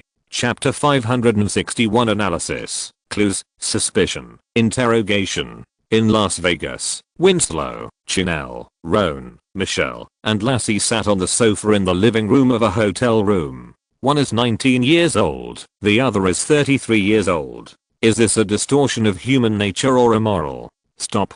Roan waved his hand to interrupt Lassie, who was sitting next to him, and muttered and said speechlessly, where did you see these words? On the internet. Lassie grinned and replied, I recently met some people from Eastern countries on the internet. They have a TV show that always starts with this sentence. I think this sentence is very appropriate now. Roan rubbed his temple speechlessly. The Eastern show was only produced around 2003, and now it is 2006. This joke is really not outdated now. Don't talk about these useless things. Focus on this case. Roan picked up an apple from the table and stuffed it into Lassie's arms to make her shut up. Then he looked at Michelle and said, tell me about what you found out. Okay. Michelle tapped on the keyboard a few times, showing the information to everyone, and said, the Christa family has 3 legal heirs. The eldest son, Shema Christa, did not take over the family business. He chose to enter politics and was a state senator before he disappeared. The second daughter, Lucille Christa, took over the family business after her mother's death. She was the president of the group before she disappeared. The third son, Lister Christa, has loved to have fun for many years and has traveled around the world on adventures. 5 days ago, the eldest son, the senator, and the second daughter, the president, disappeared. The third son was immediately called back to start handling the family business. Winslow nodded and asked puzzledly, what's the matter with the engagement you mentioned? Michelle said with a strange look on her face. On the 3rd day after the eldest son and the second daughter disappeared, that is, 2 days ago, Lexa Rodell and Lister Christa suddenly announced to the public that they were engaged, and the outside world was immediately shocked.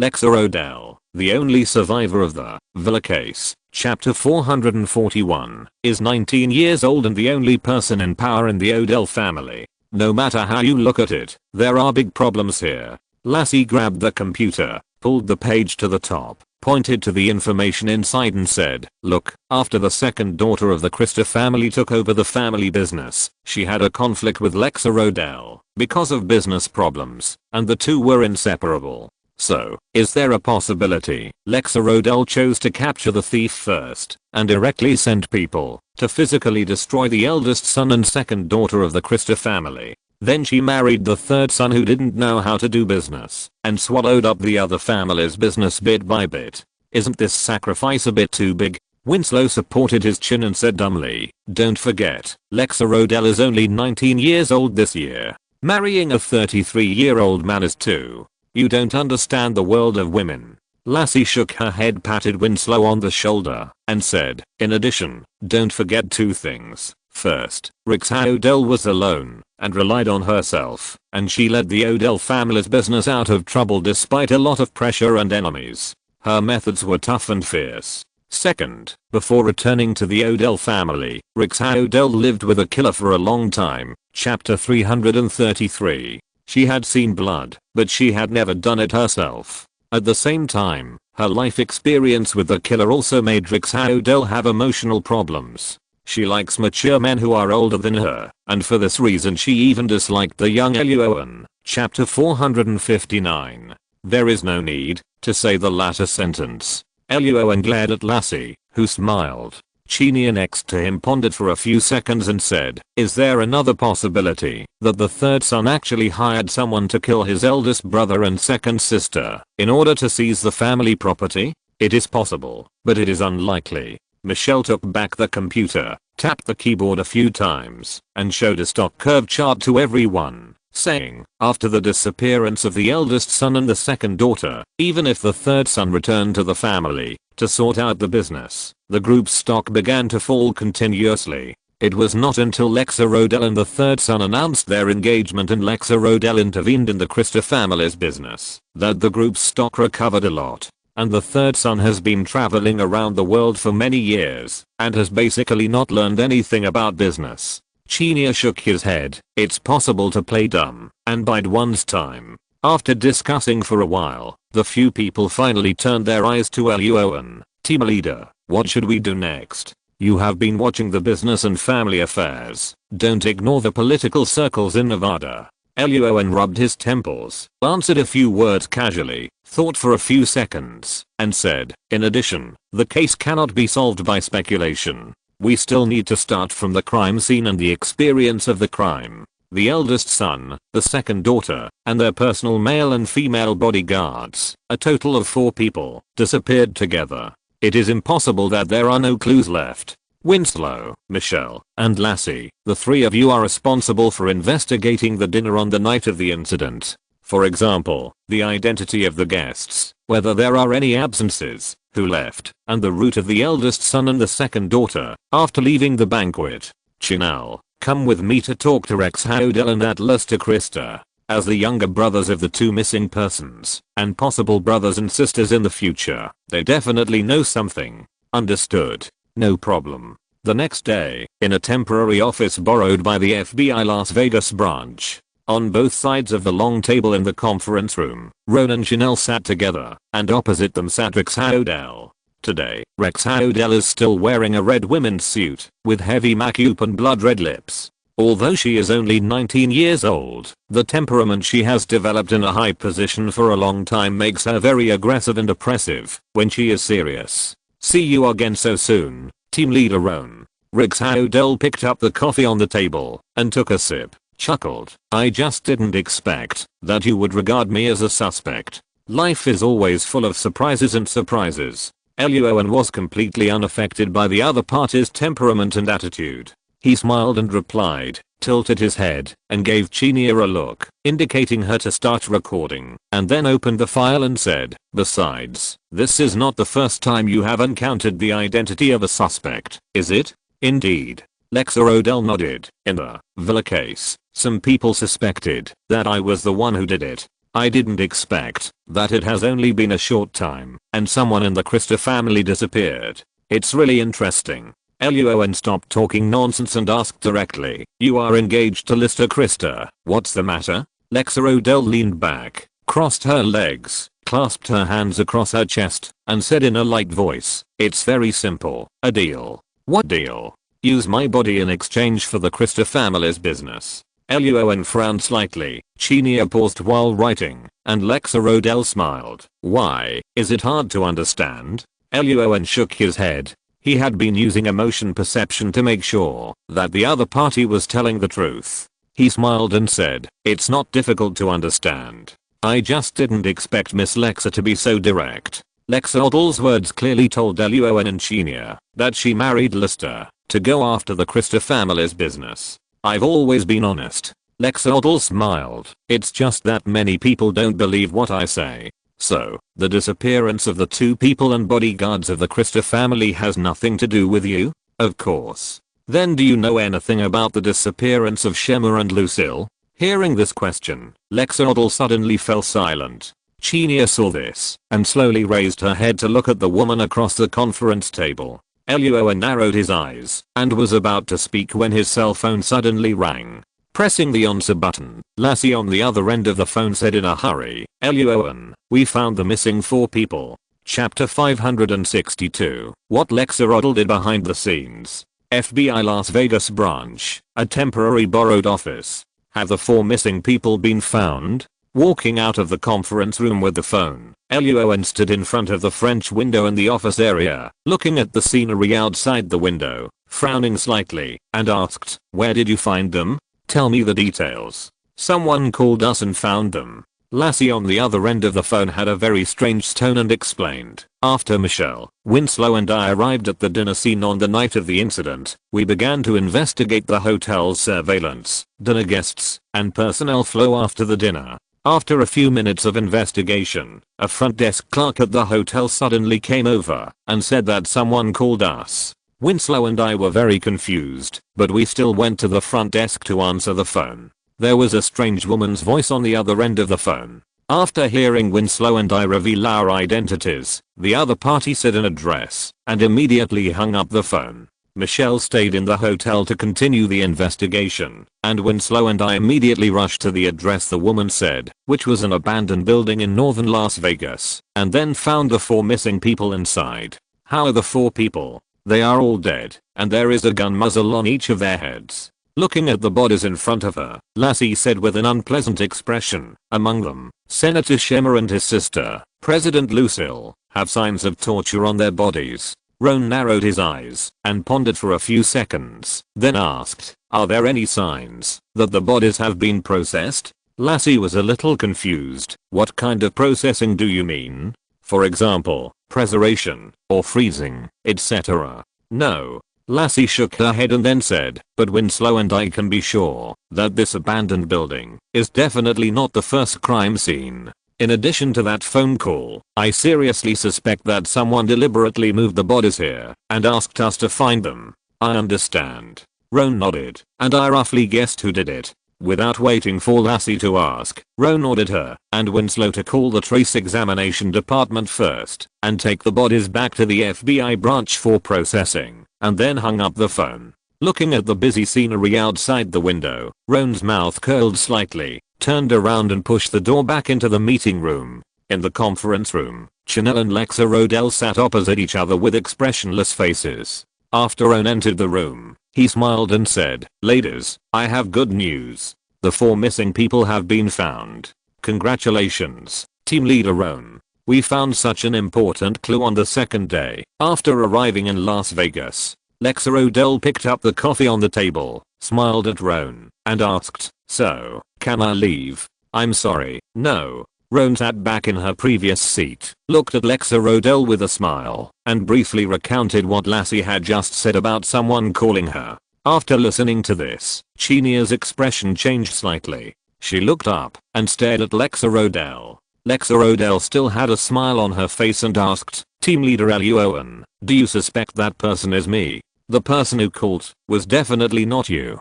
Luo An shook his head and said, but the person behind the person who called, I very much suspect that it is you. Lexarodal smiled and shook her head to deny it. Before she could speak, Luo An took the lead and said, Ms. Lexa, there are some things we'd better talk about openly. In this world, as long as you do something, it will definitely leave traces, and what I'm best at is finding them. Denying and leaving now, but letting me keep an eye on you later, doesn't seem to be a good choice, right? After the words fell, the air in the conference room suddenly became extremely quiet. Luo An and Lexarodal looked at each other's eyes expressionlessly, and neither of them said a word. Time passed by, and Lexarodal suddenly smiled, as expected of team leader Luo An. Your handling of cases is really amazing. Luo An laughed. So, you admit the body? Yes, I asked someone to deliver the body. Lexarodal didn't waste any more words, and directly admitted that before coming here, she asked her subordinates to show the bodies to Luo An's team members at a specified time. Then Lexerodl added, but it wasn't me who killed them, it was just my subordinates who found their bodies before everyone else.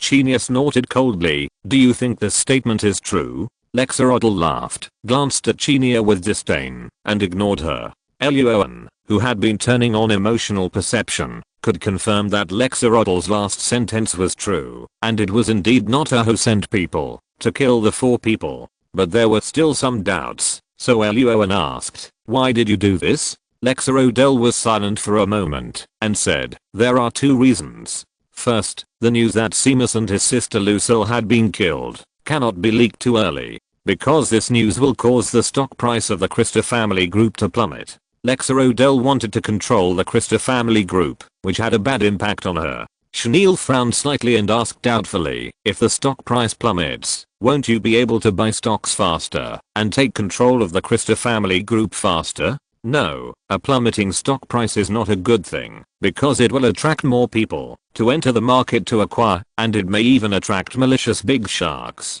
Roan smiled, looked at Lexerodl, and said, the stock price can fall, but we must be prepared. It is most cost effective to hold the bodies of the 4 missing people, release some news from time to time, and use some means to reasonably control the stock price decline, and acquire at the bottom. The dead are sometimes more useful than the living. Lexerodl clapped lightly, looked at Roan with approval, and said, Team Leader Roan, honestly, do you feel that there is no point in being in the FBI? How about coming to my company? I can give you a very good position. Roan picked up the coffee and took a sip without answering. Chenille snorted and then asked, what is the second reason? The second reason is, of course, Team Leader Roan beside you. Lexerodl chuckled, crossed her arms over her chest, a flash of admiration in her eyes, and looked at Roan and said, a 100% crime solving rate is an unimaginable number. When I heard that Team Leader Roan was involved in the investigation of this case, I had already decided to hand the body over to you. Instead of waiting for Team Leader Roan to find out about me, it would be a better choice for me to take the initiative, isn't it?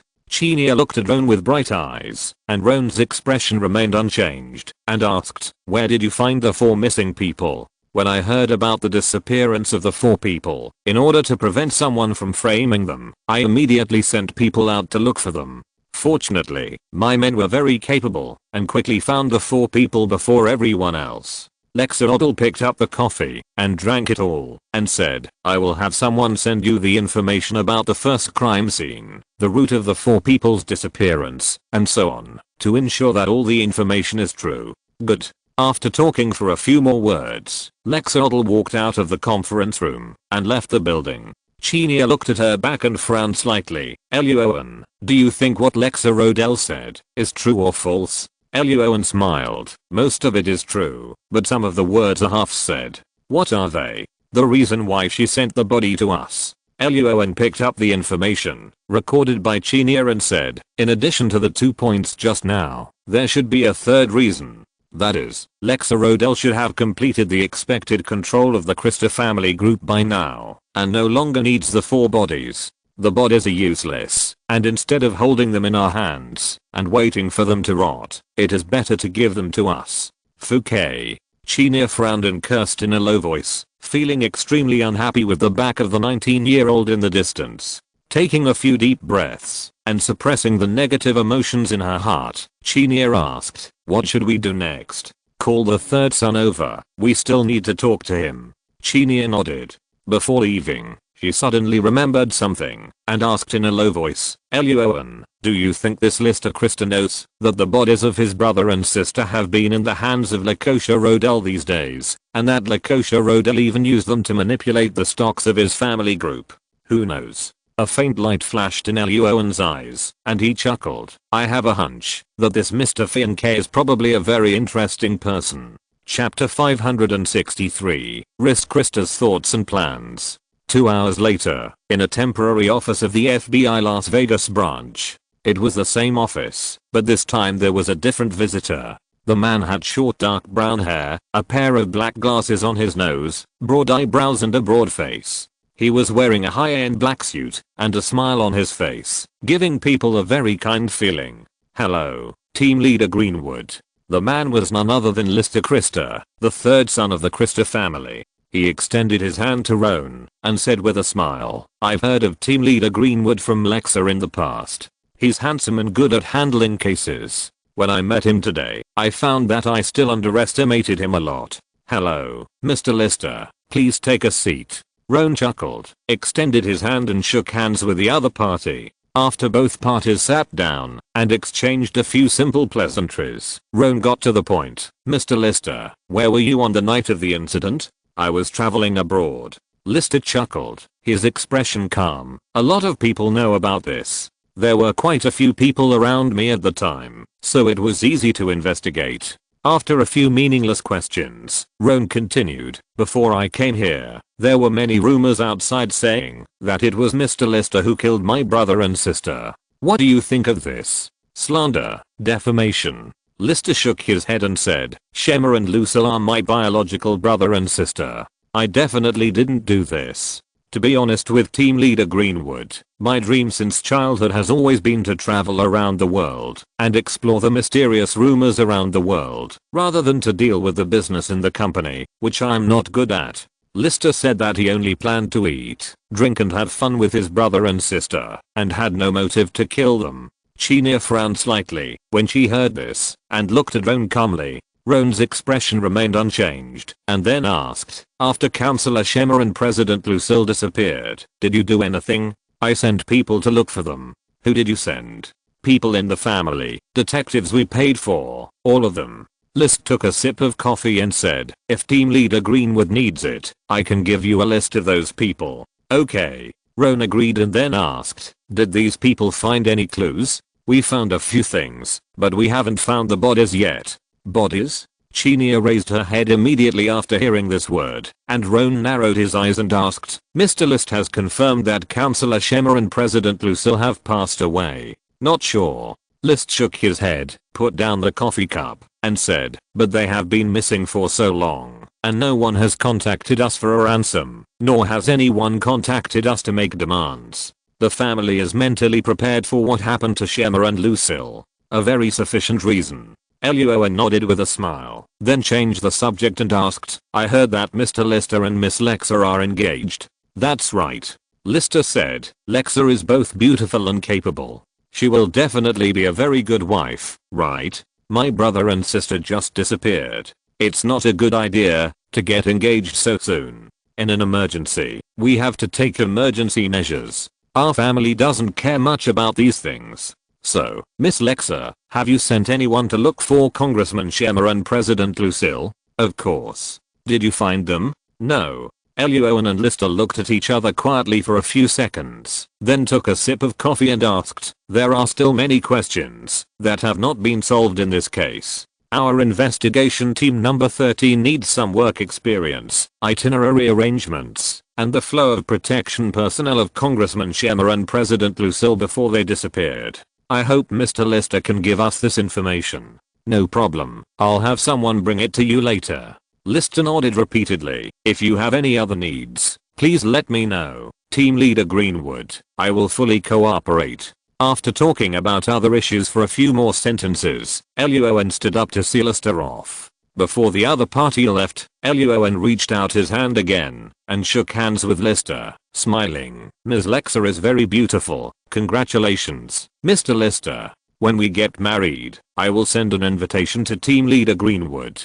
Lister said with a smile. "Team Leader Greenwood must come at that time." "Okay." Luo An smiled and nodded in agreement, and then suddenly remembered something, slapped his head, and asked, "Excuse me, have you thought of the name of your child after marriage?" "I think I need to think about this more in advance. It's too early for this. I haven't thought about it yet." Letting go of the hand, Lister looked at Luo An and said, "But it's Christer after all, isn't it?" After a few simple greetings, Lister took his people away. Chenia put away the notebook, looked at the other parties gradually disappearing back, turned his head to look at Luo An, and whispered, "How is it?" Chenia knew that Luo An's ability of macro expression analysis was very good, and he could judge the truth of other people's words. Although she didn't quite understand how Luo An did it, Chinia had already convinced Luo An, after handling so many cases together, because more than 90% of his judgments were correct. More truth, less lies. Luo An shook his head and turned back to the meeting room. Just now, he used the emotional perception in his mind to determine that Lister's statement that he was not the one who did it was true. That is, he was not the mastermind behind this case. In addition, Lister said that he knew that the people sent by Lexa did not find Senator Schemmer and President Lucille, which was a lie. That is, Lister knew that Lexa had found the bodies of his brother and sister. Hearing what Luo An said, China's eyes widened immediately, and she said in disbelief, Lister knew about this, but he still pretended not to know. He just watched the bodies of his brother and sister being controlled by Lekosharodl, and let Lekosharodl take this opportunity to make trouble and swallow up the stocks of the Christa family group. So, this guy list is not simple. Luo An poured a cup of coffee and handed it to Chinil, and then poured coffee for himself while saying, remember my last question? You mean, the child's name? The name is not important, the surname is important. When List said that the child's surname was Christa, his emotions and attitude were extremely firm. In addition, List said before that he was not good at handling company affairs, and the company's stock fell after his brother and sister disappeared. Luo An quickly guessed List's thoughts and plans. He was not good at handling company work. Instead of letting others take over the magpie's nest through some means and snatch the Christa family group, it would be better to take the initiative to pull someone in. The person List chose was Lekosharodl. First, Lekosharodl is capable and resourceful, and is good at handling company affairs, and dealing with those with ill intentions. Second, Lekosharodl is a woman. Hearing what Luo An said, Chinia frowned and said, Lekosharodl is a woman. After she dies, the business must be handed over to her children. As long as the child born by the two still has the surname Christa. No, even if it is not named Christa, the child will have the genes of the Christa family in his blood. So the Christa family group will still be the Christa family group in the end. That's right. Luo An nodded. Chinia was silent for a few seconds, her brows still tightly knitted together. Can't Lekosharodl see what Lister is planning? Lekosharodl is so smart, she must have seen it. But from her point of view, this is also a good choice. Luo An drank the coffee in one gulp, patted Chinia on the shoulder, and smiled. Don't forget, the Odell family currently only has Lekosharodl left. The child she and Lister gave birth to is both the blood of the Christa family and the blood of her Odell family. The two have a common goal, and this time it is a cooperation. So Lister will turn a blind eye to Lekosharodl's troubles. As for marriage, it's just a deal. Chinia was silent for a long time, then suddenly raised her hand to drink up the coffee in the cup, and said with emotion, the thoughts and ideas of these rich people are too complicated. Luo An ignored Chinia's complicated mood, waited for a moment, took a pile of documents from List's secretary, then took out his mobile phone and called Lassie. How is it over there? The bodies are being transported back. Lassie replied. In addition, there is something that I feel is a little strange. What? The cross and the ruby ring are both gone. Chapter 564 Analyzing Clues. Stalkers. 1 o'clock in the afternoon, Las Vegas, FBI branch, a temporary borrowed office. Thank you for your hard work, all three of you. Winslow, Michelle, and Lassie walked into the office one after another.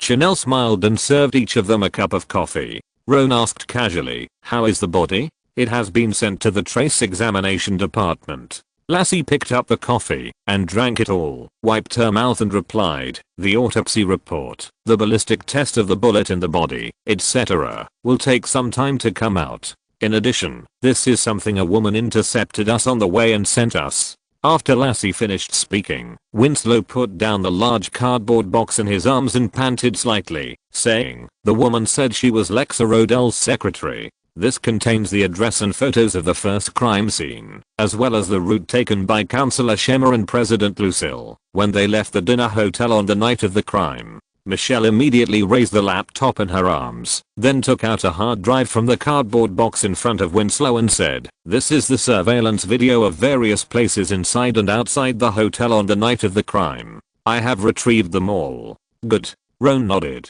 pointed to a pile of documents on the desk in front of him, and said, "This is the work experience, itinerary, government surveillance, company surveillance, and the flow of protective personnel of Councilman Schemmer and President Lucille in the past 2 months. Next, it's time to unravel the mystery." After a simple reply, the agents returned to their seats and began to eat the food Roan had called to fill their stomachs.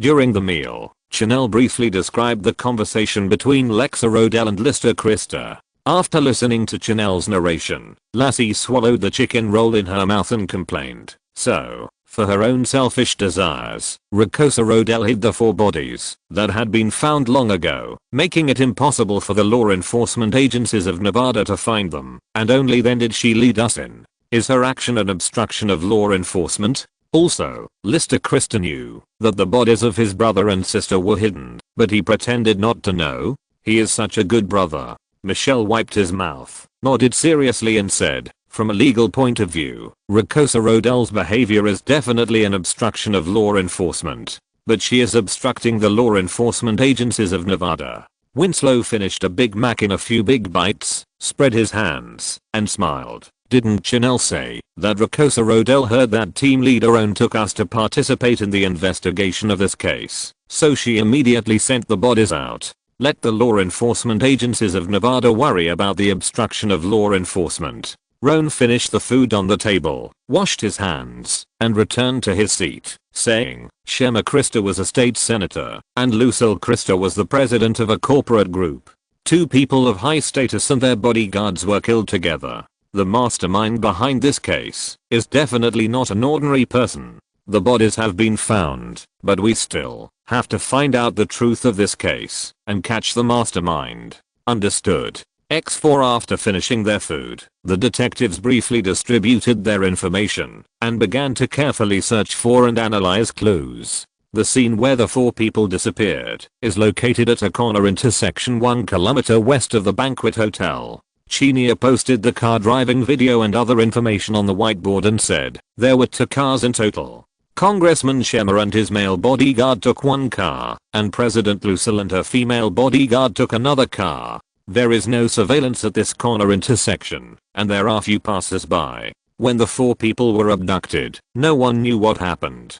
To abduct 4 adults, the number of people who did it cannot be small, and they must have driven away from the scene. Luo An leaned on his chin and pondered for a few seconds, expressed his thoughts, and then asked, "Michelle, are there any suspicious vehicles in the surveillance of the several roads near this corner?" "Nothing has been found yet." Michelle shook her head and explained, "The roads are basically all ordinary cars, taxis, etc. I haven't seen any vans, 8-seater MPVs, etc." Winslow thought for a while and asked, "What about the school bus?" "What?" Michelle was stunned for a moment, then reacted and showed the surveillance video to everyone, shaking her head again. "There are no school buses, vans, trucks, or even garbage trucks." "Wait a minute." As soon as Michelle finished speaking, Roan, who had been watching the surveillance video, suddenly said, "Michelle, rewind the video a little." "What's wrong? What did you find?" Hearing Roan's words, Winslow, Lassie, and Chanel immediately came over and found that the computer was a surveillance video of the entrance of the hotel where the dinner was held. Michelle followed Roan's order and rewound the surveillance video for a moment. Suddenly, everyone found that before the dinner officially started, when Senator Schemmer and President Lucille arrived at the entrance of the hotel by car, a suspicious black car followed the highway in the upper left corner of the surveillance video. This car also appeared in another surveillance video. Roan narrowed his eyes, picked up the computer from his seat, tapped the keyboard a few times, called up a video recording, and introduced, "This is the surveillance video outside the parking lot of the Christa family group a week ago." Winslow and the other 4 quickly turned their eyes to Roan's computer screen, and sure enough, they found the same black car in the corner of the surveillance video. Lassie's eyes lit up, and she clapped her hands and said, "Someone is following Lucille Christa." Winslow quickly asked, "Michelle, can you find out who is driving that car?" "Wait a minute." Michelle quickly turned around and went back to typing on the keyboard. After a long time without finding the answer, Chanel joined the search team. After a moment, the 2 girls' eyes lit up, and they said in unison, "Found it." Luo An asked quickly. Name. Identity. Priali Henry, 44 years old, a former Las Vegas policeman. Michelle introduced. 2 years ago, he was fired by the Las Vegas Police Department for gambling, alcoholism, and malicious assault on colleagues. Since then, he has had no work record and has never filed taxes. In addition, several of this guy's ex-girlfriends have applied for restraining orders against him, strictly prohibiting him from contacting them again or getting too close to them. Luo An laughed and asked, "Can you find out where he lives now?" "Of course." Michelle pulled down the computer page and replied, "In a community in southern Las Vegas." "Good." Luo An nodded with satisfaction, stood up from the chair and said, "Winslow, Lassie, go get the equipment, and let's go talk to this guy who likes to fight with his colleagues." "Understood." X2. Half an hour later, in southern Las Vegas. Outside a small but exquisite villa, a black SUV slowly stopped by the roadside. While the inspector was sorting out the equipment, Lassie looked at the small villa across the street and raised her eyebrows. "Wow, this doesn't look like a place for people who don't have money to file taxes. This is Las Vegas, and gambling brings countless possibilities." Roan put the Glock 18 in his pocket and smiled. "Maybe it's the money he won in the casino." Winslow smiled and said nothing. After finishing the equipment, the three of them got out of the car together. Dong dong dong. Roan and Lassie stood on both sides of the door with weapons. Winslow raised his hand and knocked on the door of the villa. "Hello, is anyone home?" After the voice fell, the air was quiet and no one answered. Winslow leaned sideways and put his ear to the door to listen, frowning slightly. "There is no sound inside. It seems that no one is home." "No, there is someone in the house." Roan shook his head softly, and the emotional perception in his mind clearly found that there was someone on the first floor of the villa, and he was very nervous. Waving his hand to signal Winslow to retreat, Roan raised his foot and kicked the door of the villa hard. Bang! With a loud noise, the door of the villa collapsed. Luo An rushed in quickly with a pistol in hand. "FBI, open the door." Winslow and Lassie followed closely behind. Suddenly, their pupils shrank, and they shouted in surprise, "Luo An, be careful." Chapter 565. New Missing Persons. Winslow and Lassie followed Roan and rushed into the villa. As they were quickly checking every room, they suddenly found a figure hiding in the kitchen, aiming a gun at Roan. "Roan, be careful." X2. As soon as the two finished speaking, the hidden figure's face turned cold, and he moved his fingers, ready to pull the trigger. Roan, who had already discovered the other party with emotional perception, moved even faster. The second before the hidden figure was ready to shoot, he had already pounced like a cheetah. Bang! He kicked the hidden figure down with one foot, dragged the weapon in the other's hand with his right hand, and his eyes moved slightly. He aimed at the other's body and pulled the trigger suddenly. Bang! In the astonished eyes of Winslow and Lassie, the second after Roan pulled the trigger, two patches and metal wires flew out of the muzzle and firmly pierced the arm of the hidden figure. Zzzz. The crackling sound of electricity rang out, and the hidden figure who wanted to stand up and fight back suddenly changed his face, and his body suddenly swayed uncontrollably. Winslow and Lassie quickly walked to Luo An's side and aimed their guns at the hidden figure on the ground. Seeing the other person lying on the ground with his left hand 6 and right hand 7 twitching, the two were surprised. "Taser?" Roan smiled, shook the black pistol in his hand, and said, "It's the most high-end and expensive one." Winslow grinned, put down his arm, and put away the weapon in his hand. "He lives in a villa and bought a stun gun.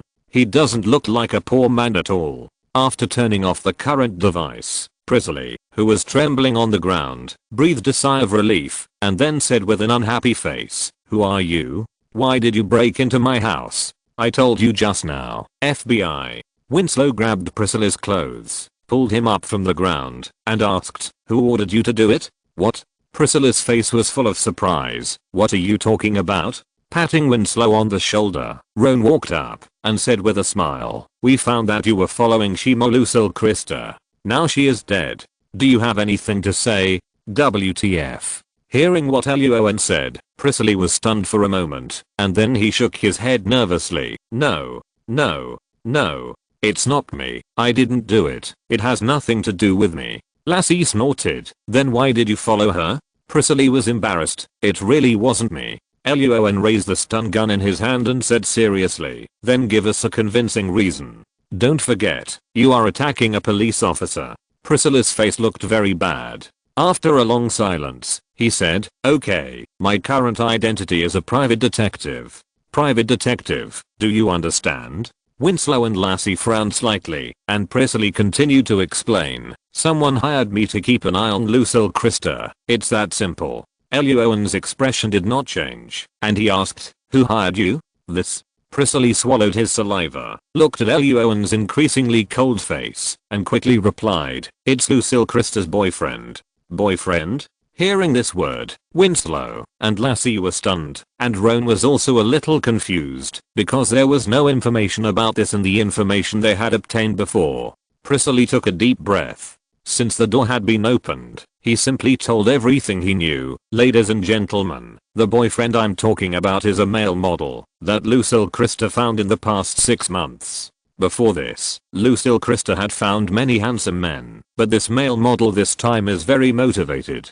He plans to use his skills to firmly grasp Lucille Christa. But you know, skills can be practiced, but women's hearts are very fickle. In order to prevent the emergence of new competitors, this male model asked me to follow Lucille Christa and keep an eye on her movements. X3 After Priscilla finished explaining, Roan, Winslow and Lassie looked at each other and thought of the old woman in the Christa family who was still looking for men to play with in her 70s. While being speechless, the three of them also had some feelings. The mother and daughter are of the same bloodline, and Lucille Christa is indeed a biological child. Turning his attention away from this matter, Roan briefly talked about the disappearance of 4 people at the corner intersection on the night of the incident, and asked, did you see anything that night? No, I wasn't there that night. Priscilla shook his head again and said, the dinner that day was of a very high standard, and I couldn't get in, so I simply drove away to do another business. Lassie was a little surprised. You have another business?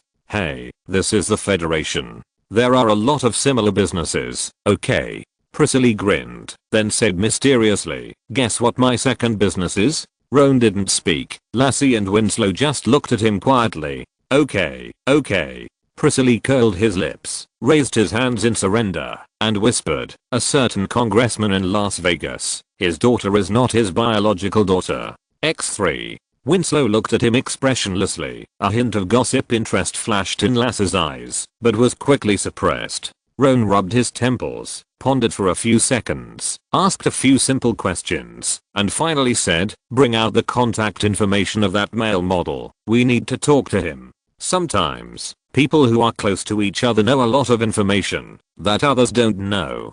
Priscilla spread his hands and said, sorry, I can't contact him anymore. What did you say? Lassie and Winslow's expressions changed slightly. Roan's eyes fixed and asked, what do you mean by can't contact him? It means that I can't contact him. He has lost contact, and he still owes me a balance. When was the exact time of loss of contact? I'm not sure. He and I agreed to contact each other every 3 days, and there will be exceptions in case of emergencies. I couldn't contact him 3 days ago. After Priscilla finished explaining, Roan narrowed his eyes slightly. The 3 days before that the other party mentioned was the day before Senator Schemmer and President Lucille disappeared.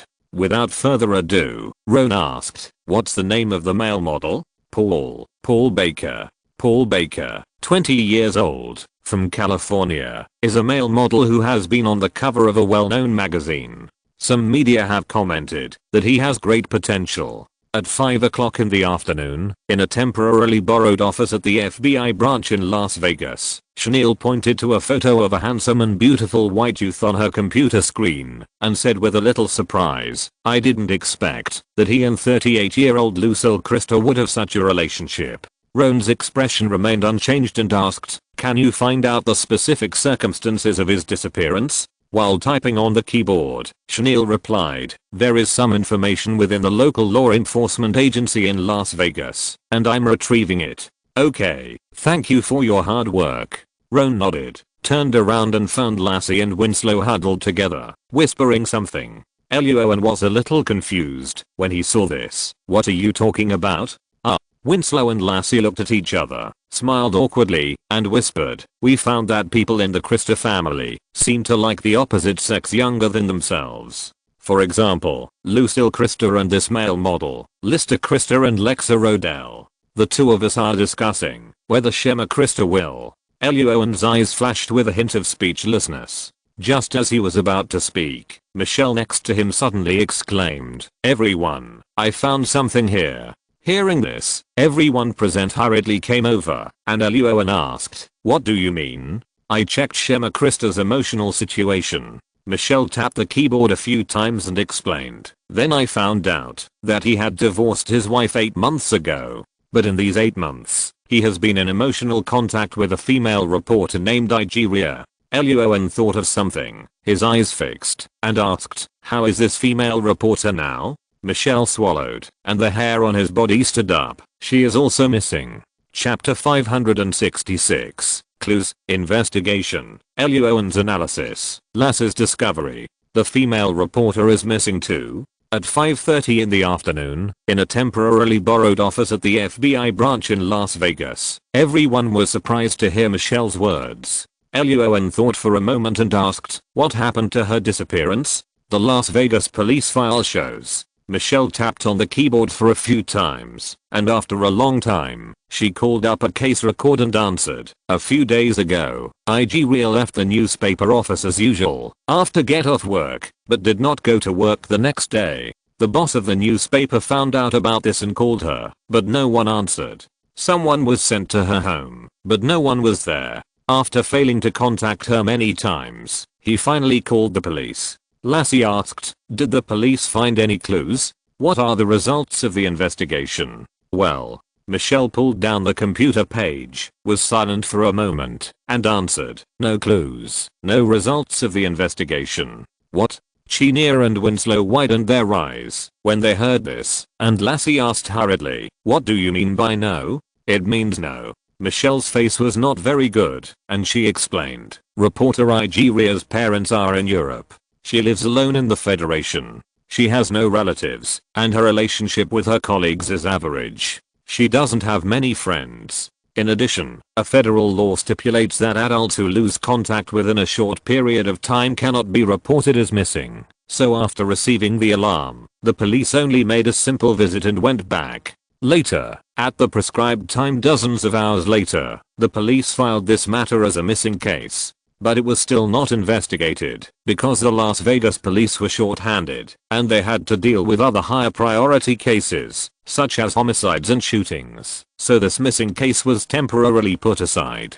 XN After Michelle finished her introduction, the air in the office became quiet. After pondering for a few seconds, Luo An bent down and looked at the time of Igelia's disappearance shown on the file. He frowned slightly and said, "Everyone, the time when this Igelia female reporter disappeared is the same as the time when the Paul male model disappeared. They were both the day before Senator Shemore and President Lucille disappeared. This coincidence is really too coincidental. Is there a possibility?" Lassie thought for a while and said, "This female reporter and male model were sent by someone to contact Senator Shemore and President Lucille. Now that the mission is completed, they took off this vest and left. Watch more romance movies and fewer spy movies when dating girls recently." Luo An picked up the folder and tapped Lassie's head gently, then looked at the agents and said seriously, "Everyone, this female reporter Igeria had a relationship with Congressman Shema. The male model Paul and President Lucille had a relationship.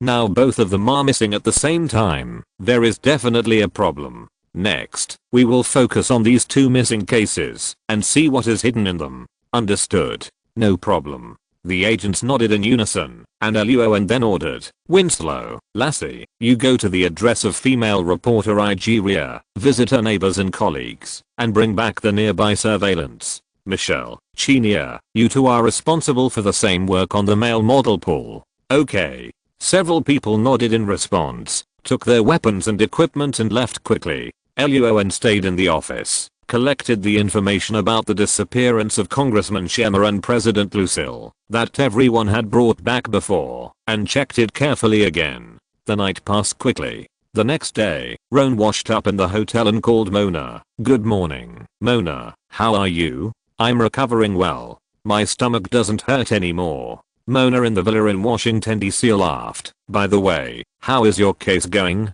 Do you need my help?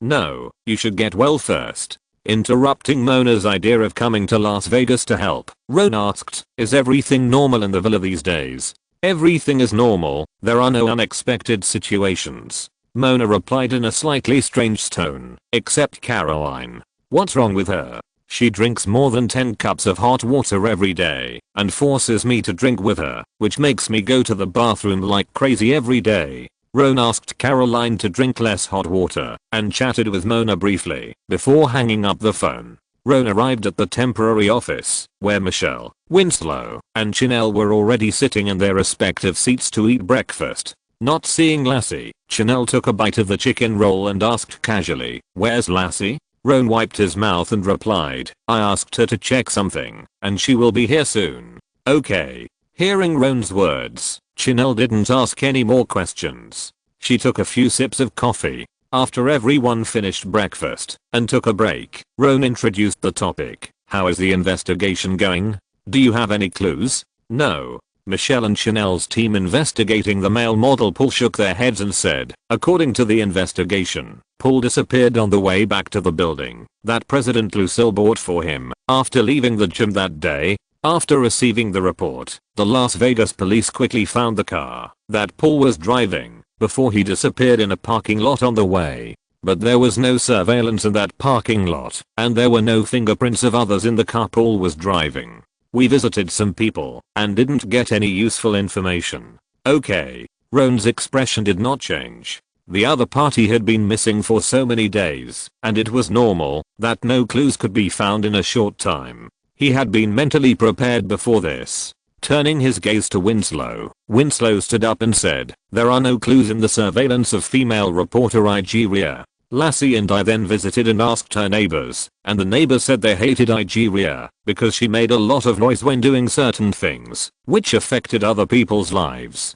Other than that, there are no useful clues. X3. Michelle and Chenia were speechless. Roan rubbed his temples helplessly, pondered for a few seconds, walked to his desk, and said, I will also tell you what I found. Winslow, Michelle, and Chenia sat down obediently. Roan picked up a folder and said in a deep voice, I have been thinking about why it was Congressman Shermer and President Lucille who were missing, instead of just one of them. If only Congressman Shermer was missing, we can focus more on political issues. If only President Lucille was missing, then the possibility of a business problem is greater. But they are siblings. Winslow looked puzzled. Can't the mastermind behind this be targeting the Christopher family? This possibility cannot be ruled out, but there is one question that does not make sense. Roan did not deny Winslow's question, but replied, if the mastermind is targeting the Christopher family, then the Christopher family's business would not be as calm as it is now, and Lister Christopher would not have the mind to discuss marriage with Lexa Rodell.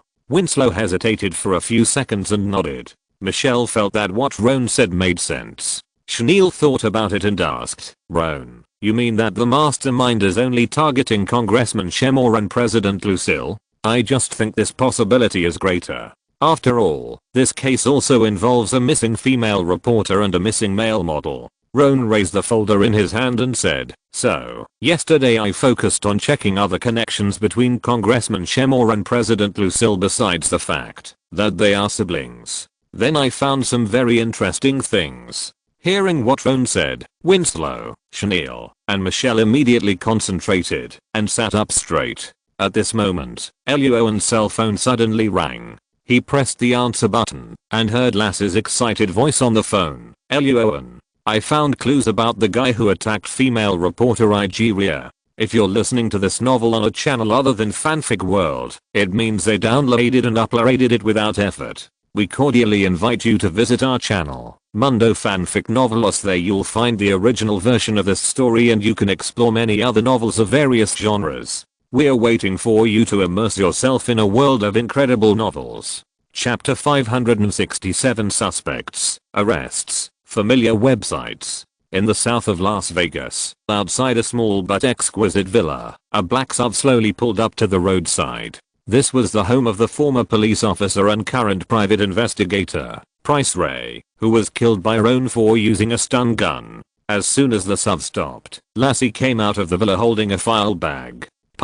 After opening the car door and getting in the car, Lassie handed the file bag to Roan. Winslow handed her the food he bought and asked with some confusion, "What's going on?" Lassie grinned, took the food, and ate it without answering. Roan opened the file bag and explained, "Remember the relationship between the male model Paul and President Lucille that we found out before? This incident gave me an idea, that is, the relationship between Shema and Nigeria, and whether there will be private detectives investigating it. One of them is a state legislator and the other is a female reporter. The things in it are also very storytelling, referring to the follow-up investigation." Winslow raised his eyebrows and suddenly realized, when Priscilla, a colleague of the private detective, was tracking and investigating the female reporter Nigeria, he might have taken some unplanned photos. For example, the scene of kidnapping Nigeria. That's right. Lassie swallowed the food in her mouth, nodded with a smile, and said, "I just wanted to give it a try, but I didn't expect to get so much."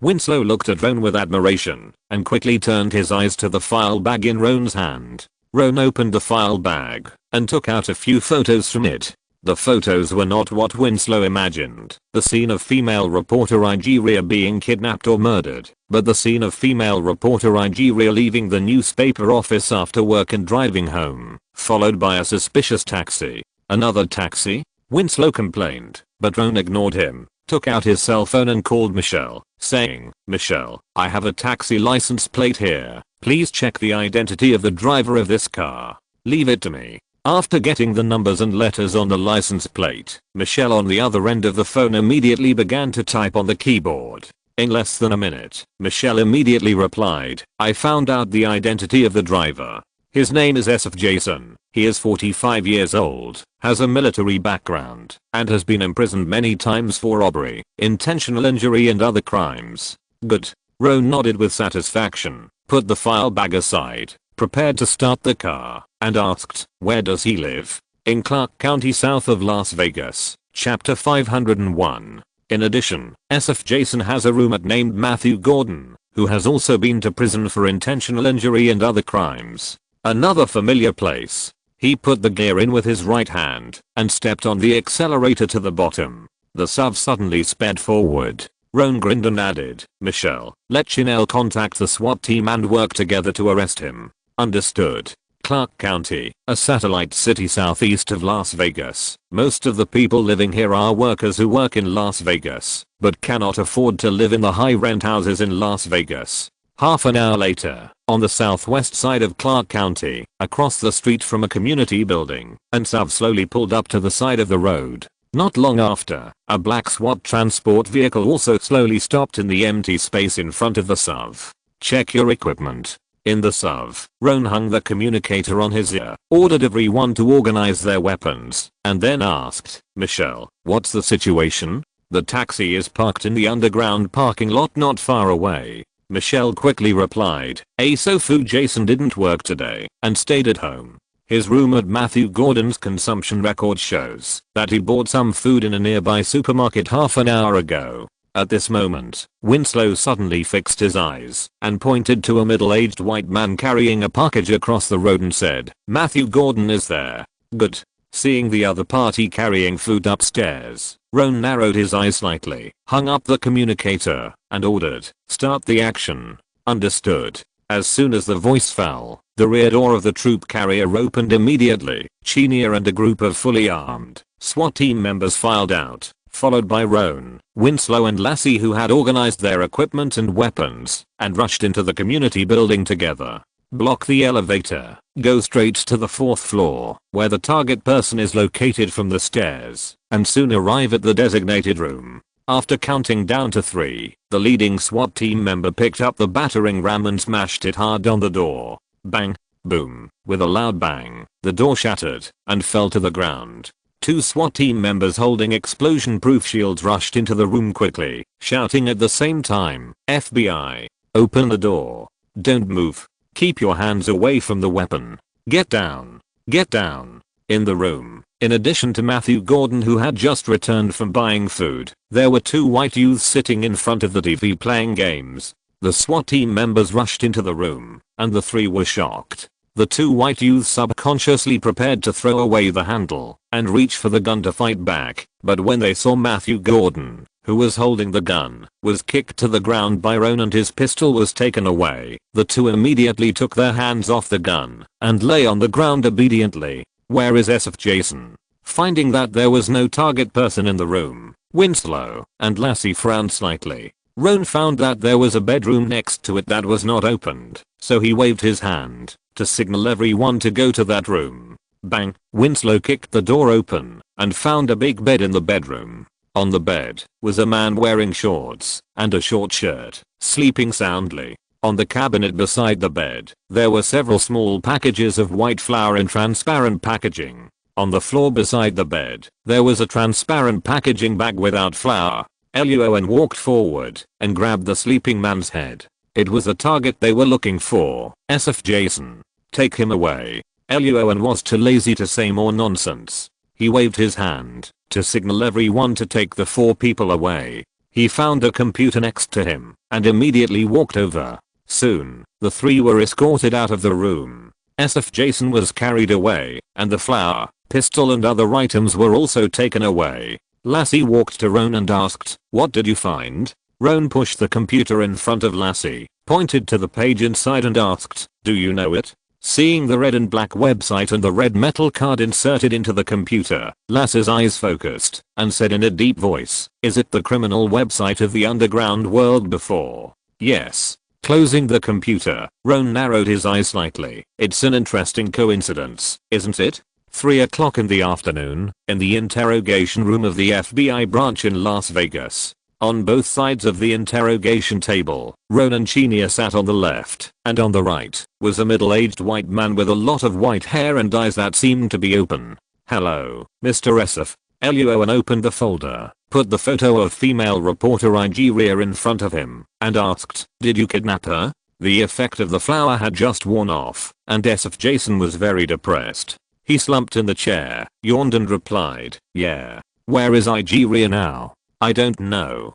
"Don't know?" SF Jason opened his mouth and yawned loudly, and whispered, "After I kidnapped the person, I handed her over to the employer. After getting the money, I didn't ask about the rest, and I was too lazy to ask." Chenia narrowed her eyes when she heard it. "Employer? What do you mean?" "Someone gave me an order to kidnap this woman for $20,000. SF Jason grinned and said, "It's just kidnapping a woman. Simple and easy. $20,000 is a good price, isn't it?" Luo An was too lazy to discuss these things with SF Jason, so he asked, "Who is the employer? Do you know his identity?" "I don't know. I don't know him. I haven't met him." SF Jason looked at the ceiling and said, "But I saw that man's gold watch. Do you know how much that watch cost?" "One watch, $400,000 US.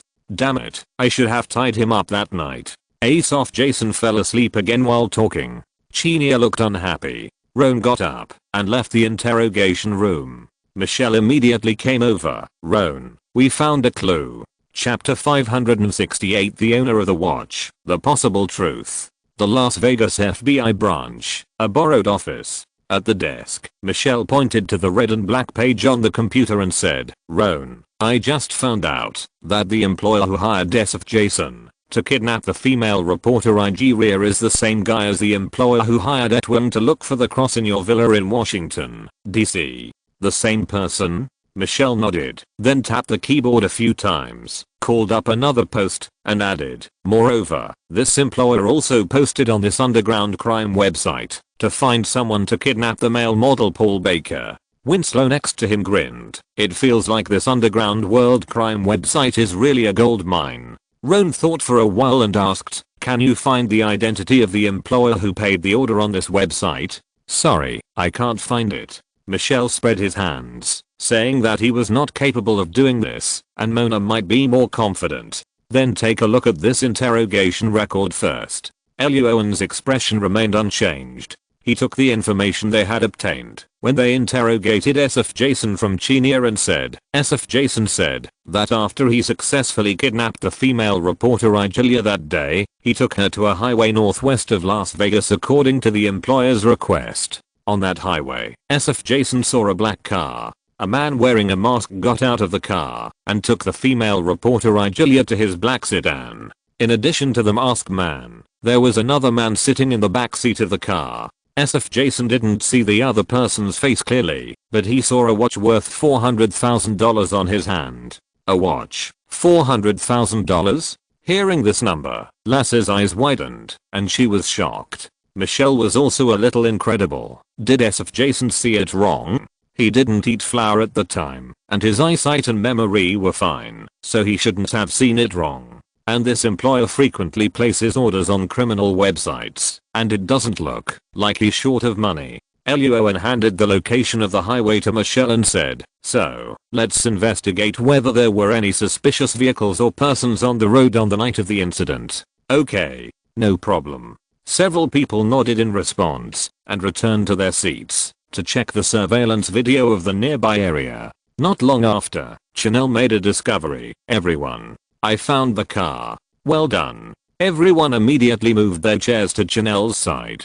Chanel called up a surveillance video to the computer room and explained, "This is the surveillance video outside a gas station near that road. Not long after the transaction that SF Jason mentioned was completed, this black car appeared in this surveillance." Looking at the black sedan flashing in the corner of the surveillance video, Luo An asked, "Can you find out who the owner is?" "This is a car under a real estate company." Without waiting for Chanel to answer, Michelle took the lead in calling up the situation behind the car. Soon, a photo of a white man with short blonde hair, a high nose bridge, deep eye sockets, and a particularly obvious mixed race look appeared on her computer. Hamid Hogan, 46 years old, the behind-the-scenes boss of the real estate company, and Michelle tapped on the keyboard a few times and played a video in front of everyone. This is a scene from an interview with a media outlet 8 months ago. In the video, Hamid Hogan, dressed in a suit, sat on a chair, calmly answering questions from the host, smiling and talking freely,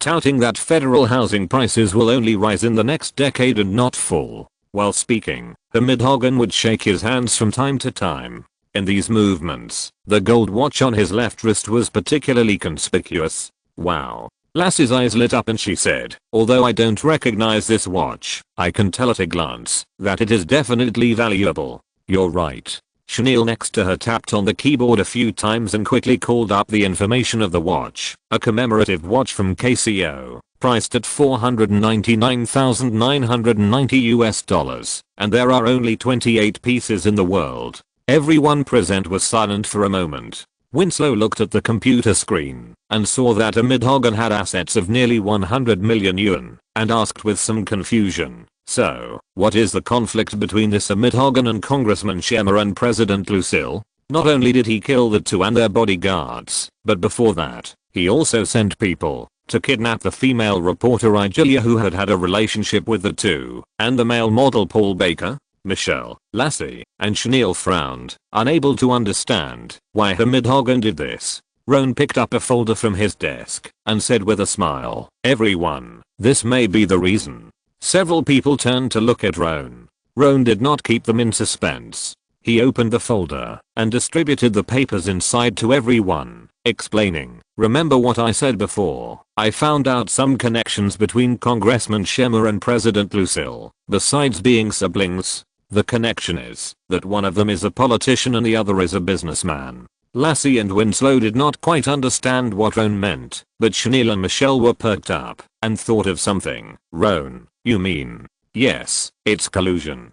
Roan nodded, said the unpleasant word, and then explained, "I found out before that Congressman Schemmer has a good reputation in Nevada because he built a lot of cheap houses for the lower class people, as well as places to provide accommodation and food for the homeless. But in addition to this, Congressman Schemmer also proposed to build a lot of high-end residential buildings, parks, entertainment venues and other facilities. Before the news spread, when the facilities had not yet been built, and the land was even barren, the land would always be purchased by the real estate company under President Lucille. What a coincidence, isn't it?" Winslow and Lassie nodded suddenly and understood what Luo An described. The brother determined the area to be developed, and the sister went to buy the land first, and when the news was announced, the land price doubled, and she made money easily. Everyone, I have also figured out the reason why Hamid Hogan killed people. Michelle beside him tapped on the keyboard and explained. The FBI internal database shows that 4 months ago, Hamid Hogan spent $300 million to buy a piece of land in the corner of a city in Nevada from a company. Insider information pointed out that the Nevada government was going to develop that area into a new commercial and tourist area. A month ago, the address of the development area was announced, and it turned out to be another area in another city. Hamid Hogan spent a lot of effort to buy the land, but all the money he spent was wasted. TSK TSK TSK TSK. Winslow and Chanel shook their heads repeatedly. Lassie smiled disdainfully and asked, was the announced development area bought by Lucille's company one step ahead of time? More than that. Michelle tapped on the keyboard and added, the FBI internal database shows that the useless land that Hamid Hogan spent $300 million to buy was originally owned by the boss of the company, and the person behind it was actually Lucille Christa.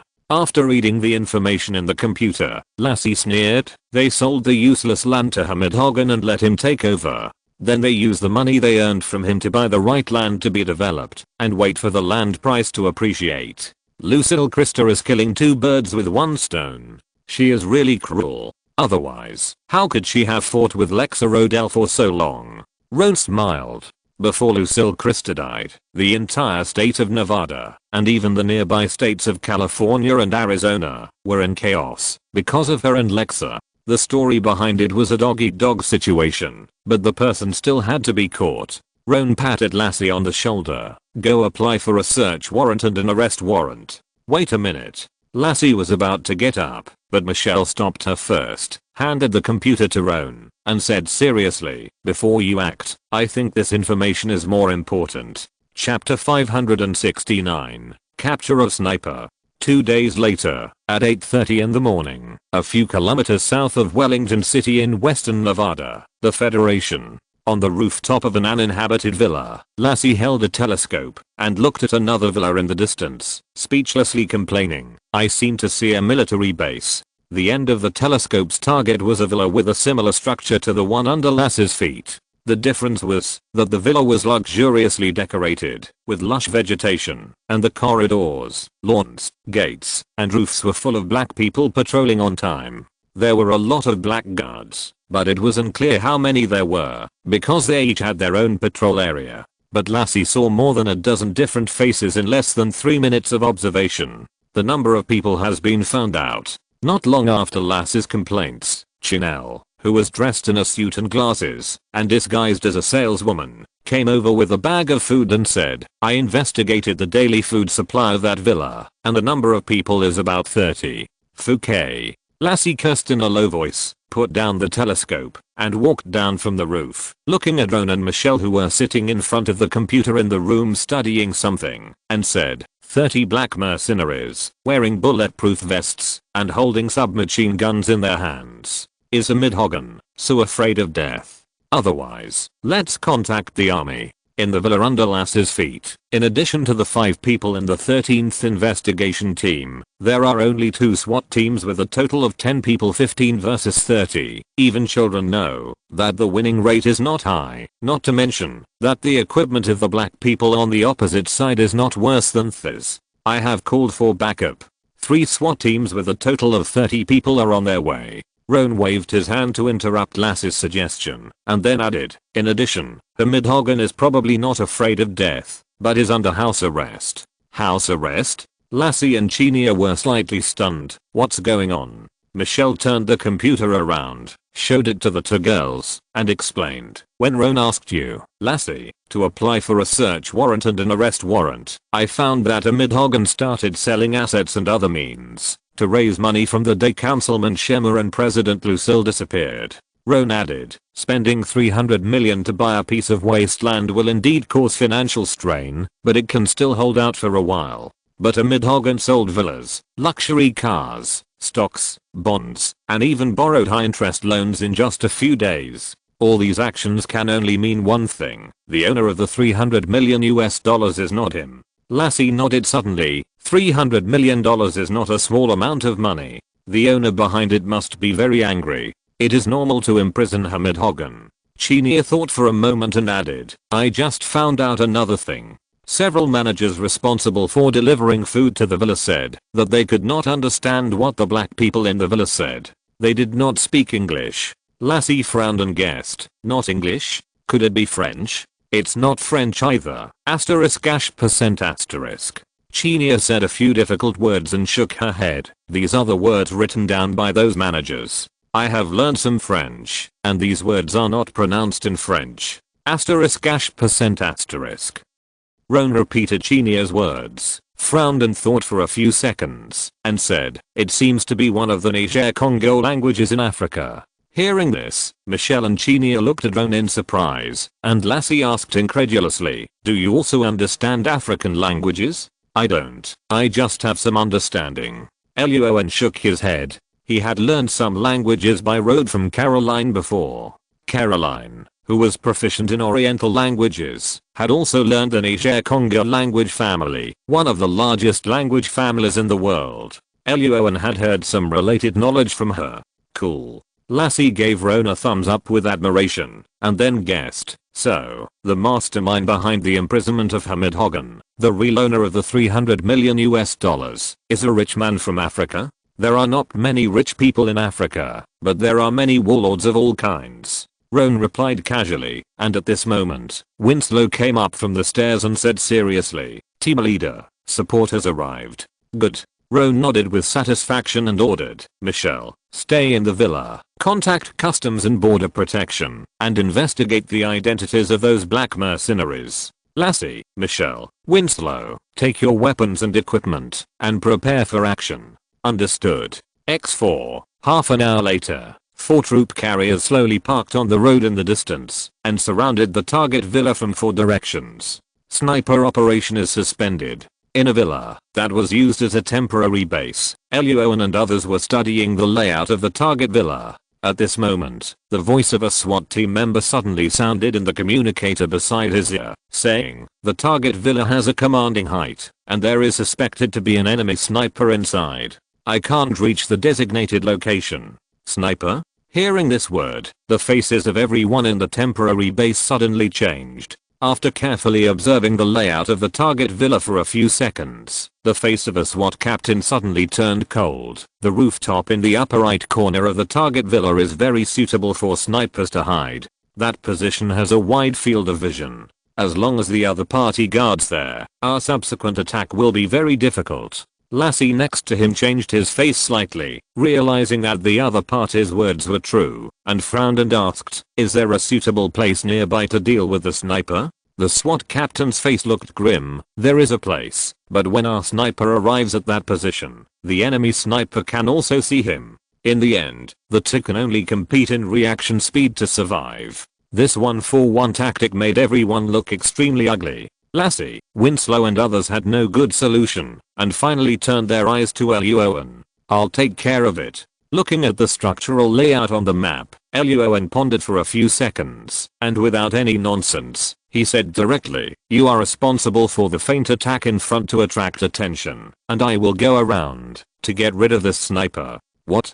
But, hearing this, several SWAT members present were immediately surprised. Winslow, Lassie and others changed their faces and subconsciously wanted to refute, but they were suppressed by Luo An. Wearing a bulletproof vest, taking a sniper rifle and a pistol, and loading a dagger, smoke bombs, and stun grenades, Luo An sternly ordered, start the action. Understood. XN everyone present was either incredulous or nervous, but they still agreed loudly. Luo An picked up his weapon and rushed out quickly. After receiving a clear order, a group of SWAT members immediately ran out of the car holding explosion-proof shields and rushed to the target villa from all sides. Seeing this scene, shouts suddenly rang out in the villa. A group of black mercenaries took their weapons and walked to the designated positions, pulling the trigger and firing bullets. Bang, bang, bang, bang, bang, bang. For a moment, the sound of gunfire rang out, and the shouting and the sound of gunfire resounded throughout the entire area. At the same time, in a corner behind the villa, Luo An silently put the body of a black mercenary to the ground. looking up at the top of the villa attic, wiping off the few drops of water stains left by the potion he had just drunk from the corner of his mouth. Luo An smiled slightly, and the whole person was like a ghost, without attracting anyone's attention, and successfully sneaked into the villa. Bang, bang. At the top of the villa attic, a sniper with a dark body and only eyes and teeth visible fired 2 shots in a row, but missed the target he wanted to kill. He immediately cursed a few African dirty words in a low voice with an unhappy face. Because they were ordered to make a temporary feint attack, and knew there was a sniper, the SWAT team members who fired the guns also paid great attention to their own protection. %**. Another shot missed, and the black sniper's temper suddenly became even more irritable. These damn guys. After replacing a new bullet, the black sniper was about to shoot, when he suddenly felt a cold wind blowing on the back of his neck. The black sniper's hair stood on end and his pupils shrank. Just as he was about to stand up, a greeting suddenly rang in his ears. "Hello, Mr. Sniper."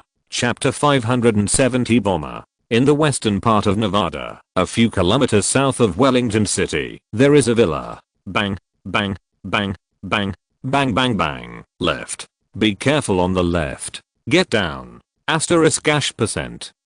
Gunfire continued below the villa. A group of SWAT members and a bunch of black mercenaries were shooting crazily, and the sound of fierce fighting resounded in the ears. The battle between the 2 sides downstairs was in full swing. On the top of the villa attic, the black sniper felt extremely cold. Because of the language difference, the black sniper did not understand Luo An's greeting, but when he was sniping at others, a person suddenly appeared behind him. Even though he did not believe in ghosts and gods, the black sniper's hair stood up all over his body, and he had goosebumps. He rolled to the left without hesitation, grabbed the pistol at his side with his right hand, and prepared to shoot and kill the sneak attacker behind him.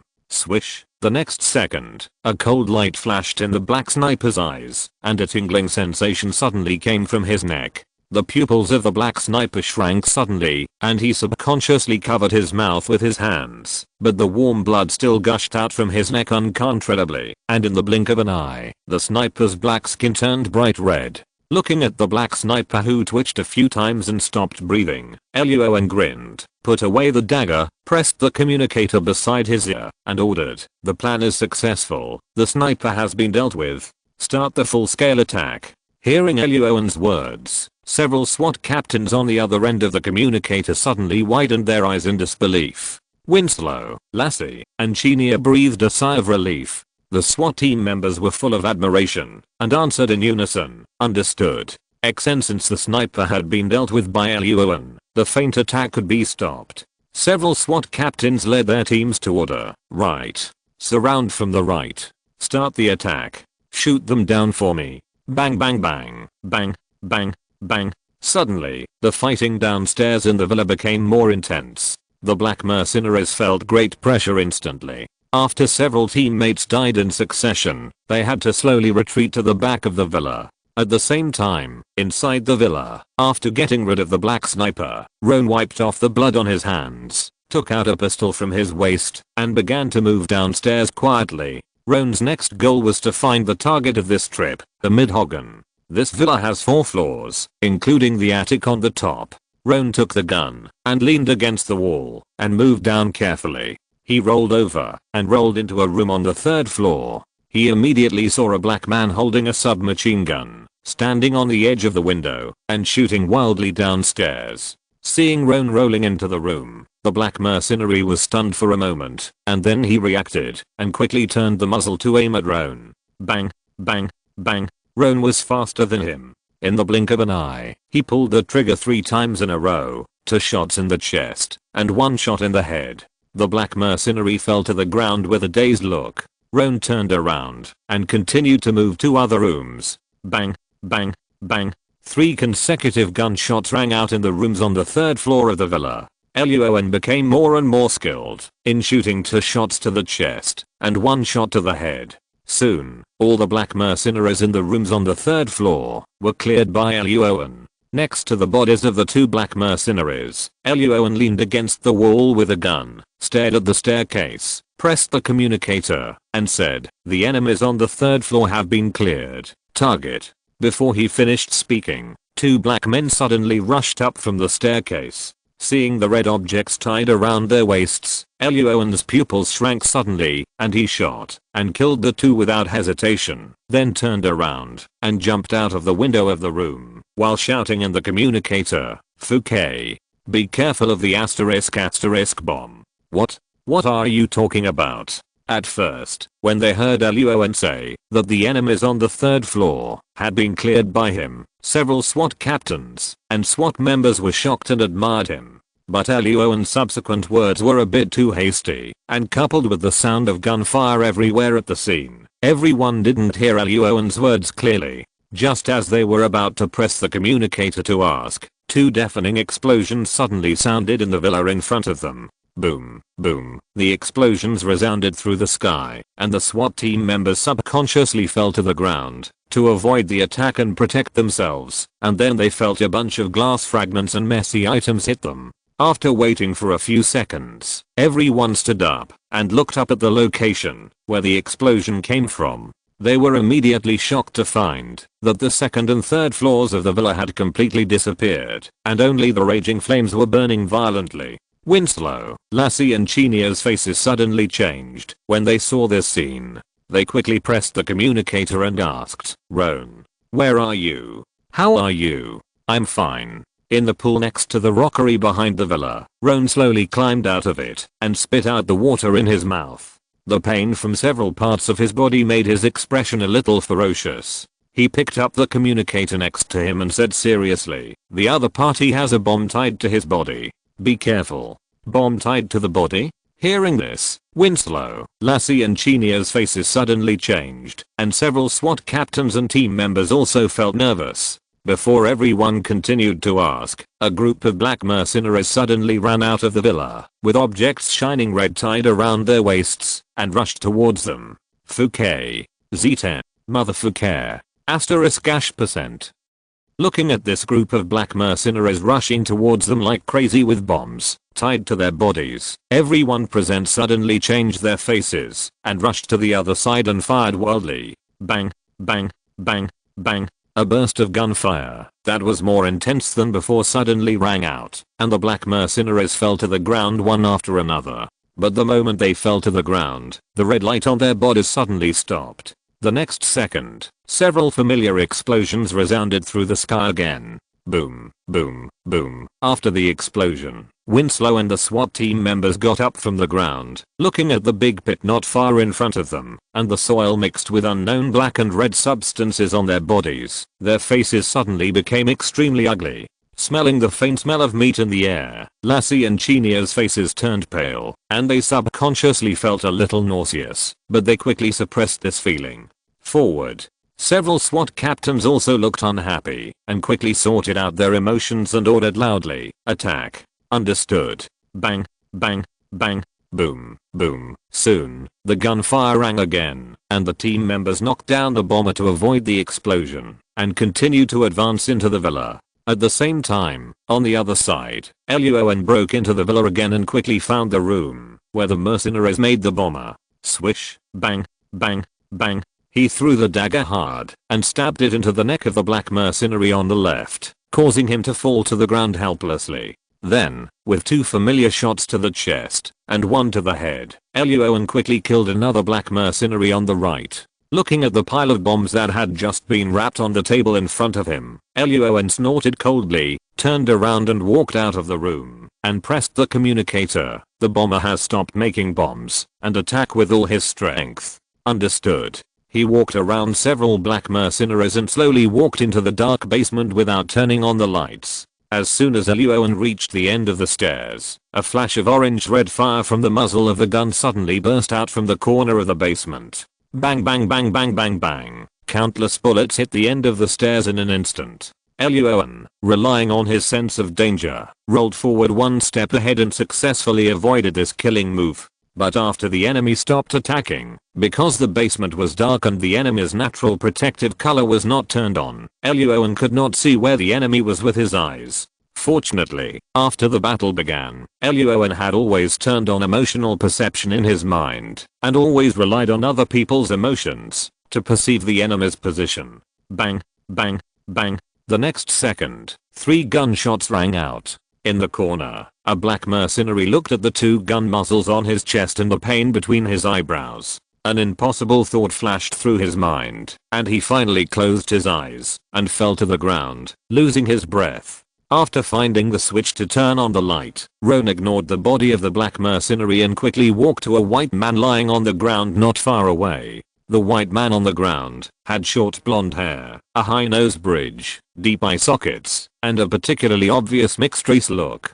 He was the target that Roan wanted to catch. The Midhoggan. Chapter 571 The Truth of the Case. Villa Basement. The target person was successfully found, but Roan's face was not very good. Because a Midhoggan was lying on the ground with his eyes closed, two bloody muzzles on his chest, and his clothes were soaked with blood. Damn it. He cursed in a low voice. The situation at the scene was not difficult for Roan to guess. It was likely that the master behind the black mercenary heard that the villa was attacked, and in order to vent his anger, and for some other reasons, he asked his men to shoot and kill her Midhoggan to silence him. Frowning, he reached out to touch her Midhoggan's neck and waited for a few seconds to find that the other party's heart was still beating weakly. Roan opened the system page, took out a bottle of hemostatic agent and poured it into the other party's mouth. The effect of hemostatic agent took effect quickly. Seeing that the wound on a Midhoggan's chest was no longer bleeding, Roan put him aside temporarily and walked to the computer not far away. Not long after, the battle upstairs ended. Winslow, Lassie, and Chanel followed Roan's instructions and walked into the basement. When they saw her Midhoggan lying in a pool of blood, their faces instantly turned ugly. Don't look at it anymore. Call an ambulance to take him away. Roan waved his hand to signal the three not to waste time, and then said, clean up the battlefield. Also, contact Michelle and tell her that there is no need to investigate the identities of these black mercenaries. Okay. Winslow nodded and took people to contact an ambulance. Lassie and Chanel asked in confusion, no need to investigate. Why? Because I have found them. Roan raised the computer in his hand and said, this group of people are all from Chad. The next day, at 9 o'clock in the morning, in a well-known hospital in Wellington City, Western Nevada, the Federation. In the corridor, Lassie's face was full of surprise. She said as she walked, to be honest, I really didn't expect a Midhoggan to survive. The doctor said that the two bullets didn't hit the heart, and there was not much bleeding, and the rescue was timely, so he was successfully rescued. Chenia next to her shook her head and replied, but saving him is not without cost. The doctor cut off half of her Midhoggan's lung. In addition, he is already 46 years old this year. After this incident, he will most likely go to jail. TSK TSK TSK TSK. Lassie smacked her lips when she heard it, took out her mobile phone, and started to make a call. Roan, it's me, Lassie. The Midhoggan has been rescued and is still in the intensive care unit. He cannot be interrogated for the time being. I see. In a temporary office, borrowed from the FBI branch in Las Vegas, Roan looked at Michelle who was organizing the computer not far away, and smiled. It doesn't matter if we can't interrogate him for the time being. We have enough time. After hanging up the phone, Winslow next to him handed another mobile phone to Roan. Roan took the phone and asked with a smile, how is it? Of course everything went well. The voice on the other end of the phone was very familiar to Luo An. It was Elmer, the director of ICI. He smiled and said, you guessed it right. Although the funds went through Europe, they did come from Africa in the beginning. To be precise, they came from Chad. The Republic of Chad is a landlocked country in Central Africa. It borders Libya to the north, Sudan to the east, the Central African Republic to the south, Cameroon, and Nigeria to the southwest, and Niger to the west. The capital and largest city is N'Djamena. In modern history, the political situation in African countries has always been very chaotic, and it is common to change leaders every few days. There are many reasons for these countries to change leaders. Some are due to the intervention of major powers, some are because the leaders are too inhuman, some are due to serious ethnic conflicts, and some are due to religious disputes. On the African continent, many countries have one or two of the above element, but Chad is very magical. It combines the above four buffs together and successfully creates a country with an extremely bizarre political situation. The war has never stopped since its founding. Okay, thank you. It's just a small favor. Let's have a drink together later. No problem, I'll treat you then. After a few simple pleasantries with Director Elmer, Roan hung up the phone. Seeing this, Winslow immediately came up and said, "So, the owner of the $300 million is actually a warlord from Chad?" Hamid Hogan failed in his investment, and because he was afraid of retaliation, he used some means to kidnap Congressman Schumer and President Lucille, with the purpose of asking them for money? No. Roan was about to speak when Michelle, who was beside the computer, shook his head and said, "Winslow, you guessed wrong." "Where's wrong?" Michelle turned over the computer that Roan found at the scene and explained, "I found out something here. Hamid Hogan is a real estate businessman on the surface, but the first capital for his company came from Africa. In other words, Hamid Hogan's role is similar to that of a private banker. He is managing money for some African warlords." Roan narrowed his eyes slightly and continued with Michelle's words, "and then ensure that the funds are safe and can be taken away by the warlord at any time, and he only earns a little commission, right?" "That's right." Michelle nodded and continued to introduce, "The $300 million was not Hamid Hogan's investment, but he embezzled it behind the warlord's back. The warlord later found out about this somehow, so he sent people to the federal government to put Hamid Hogan under house arrest, demanding that Hamid Hogan must get the money back, otherwise he and his entire family would be killed." Wow. Winslow thought for a while and said, "I have one last question. Was it Hamid Hogan who killed Congressman Schumer and President Lucille? Was it the people sent by Hamid Hogan? Or was it the people of that warlord? Not me." A week later, Hamid Hogan was transferred to the general ward. Hearing Roan's question, Hamid Hogan turned pale and gasped for breath every time he spoke, but he still explained anxiously, "I didn't kill anyone, and it wasn't me who killed anyone. Don't worry, talk slowly." Roan smiled and handed Hamid Hogan a glass of water, saying, "We have plenty of time." Hamid Hogan let out a long sigh with a pale face, rested for a long time, and admitted that he had embezzled the $300 million without the knowledge of the warlord. Then Hamid Hogan said that after learning the real location of the commercial and tourist areas, he immediately realized that he had been deceived. The gap of $300 million was too big.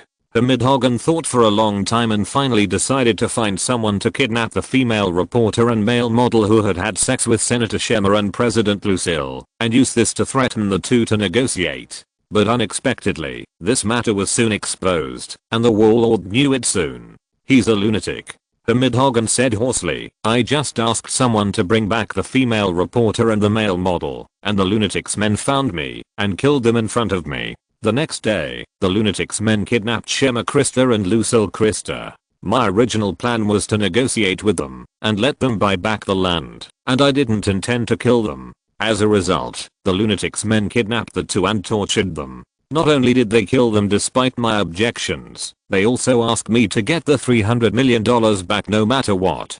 Damn it. That group of *%. Hamid Hogan was a law-abiding man. He only wanted money, not his life, but the warlord wanted revenge and money, so he had people kill Senator Schumer and President Lucille to vent his anger. As for how to get the money back, it was Hamid Hogan's business. After listening to Hamid Hogan's narration, Winslow, Chinia, and Lassie looked at each other, but Roan's expression remained unchanged. The only common sense in the African region was that there was no common sense, so he finally asked, "What was the name of that warlord?" "Cherry Bajami." Half an hour later, Roan stood in an empty room in the hospital, holding a mobile phone and briefly describing the case to Mr. Clement, throwing the headache to the people above to consider. Now that the case has been solved, Roan is going to have a brief chat with Lester Krista about the sponsorship fee. At this moment, Lassie knocked on the door and walked in, with a strange look on her face, saying, "Roan, we found the cross and the ruby ring." Chapter 572 The Curse of the Cross and the Ruby Ring. Cross and ruby ring? In the hospital, Roan was stunned for a moment before he realized what Lassie was talking about. Hamid Hogan had just explained in the ward why he had hired someone from the criminal network to sneak into Roan's villa. It was mainly because Hamid Hogan was desperate and tried everything He learned about the legend of the Christa family treasure and the cross and ruby ring as the key, so he tried to find the treasure and fill the gap of $300 million. During the investigation of this case, Roan did not take the cross and ruby ring too seriously. Hearing what Lassie said, he smiled and asked, "Where are those two things?" Lassie's face was very strange. "In the swimming pool behind the villa where we arrested people before." "In the swimming pool?" Roan frowned slightly. "Why don't you take it back?" "No one dares to take it." Roan's face was full of question marks. Lassie swallowed her saliva and explained awkwardly with her fingers. "The first owner of the cross and ruby ring was 75-year-old old lady Christa, who was poisoned not long ago. The second owner of the cross was Senator Shema Christa. The second owner of the ruby ring was President Lucille Christa. Now both of them are dead, and they were tortured before they died. The Midhogan in the next ward also took the cross and ruby ring for a while. Although it was not long, he almost died in that villa. Now he is not dead, but half of his lung has been cut off. The last owner of the cross and the ruby ring."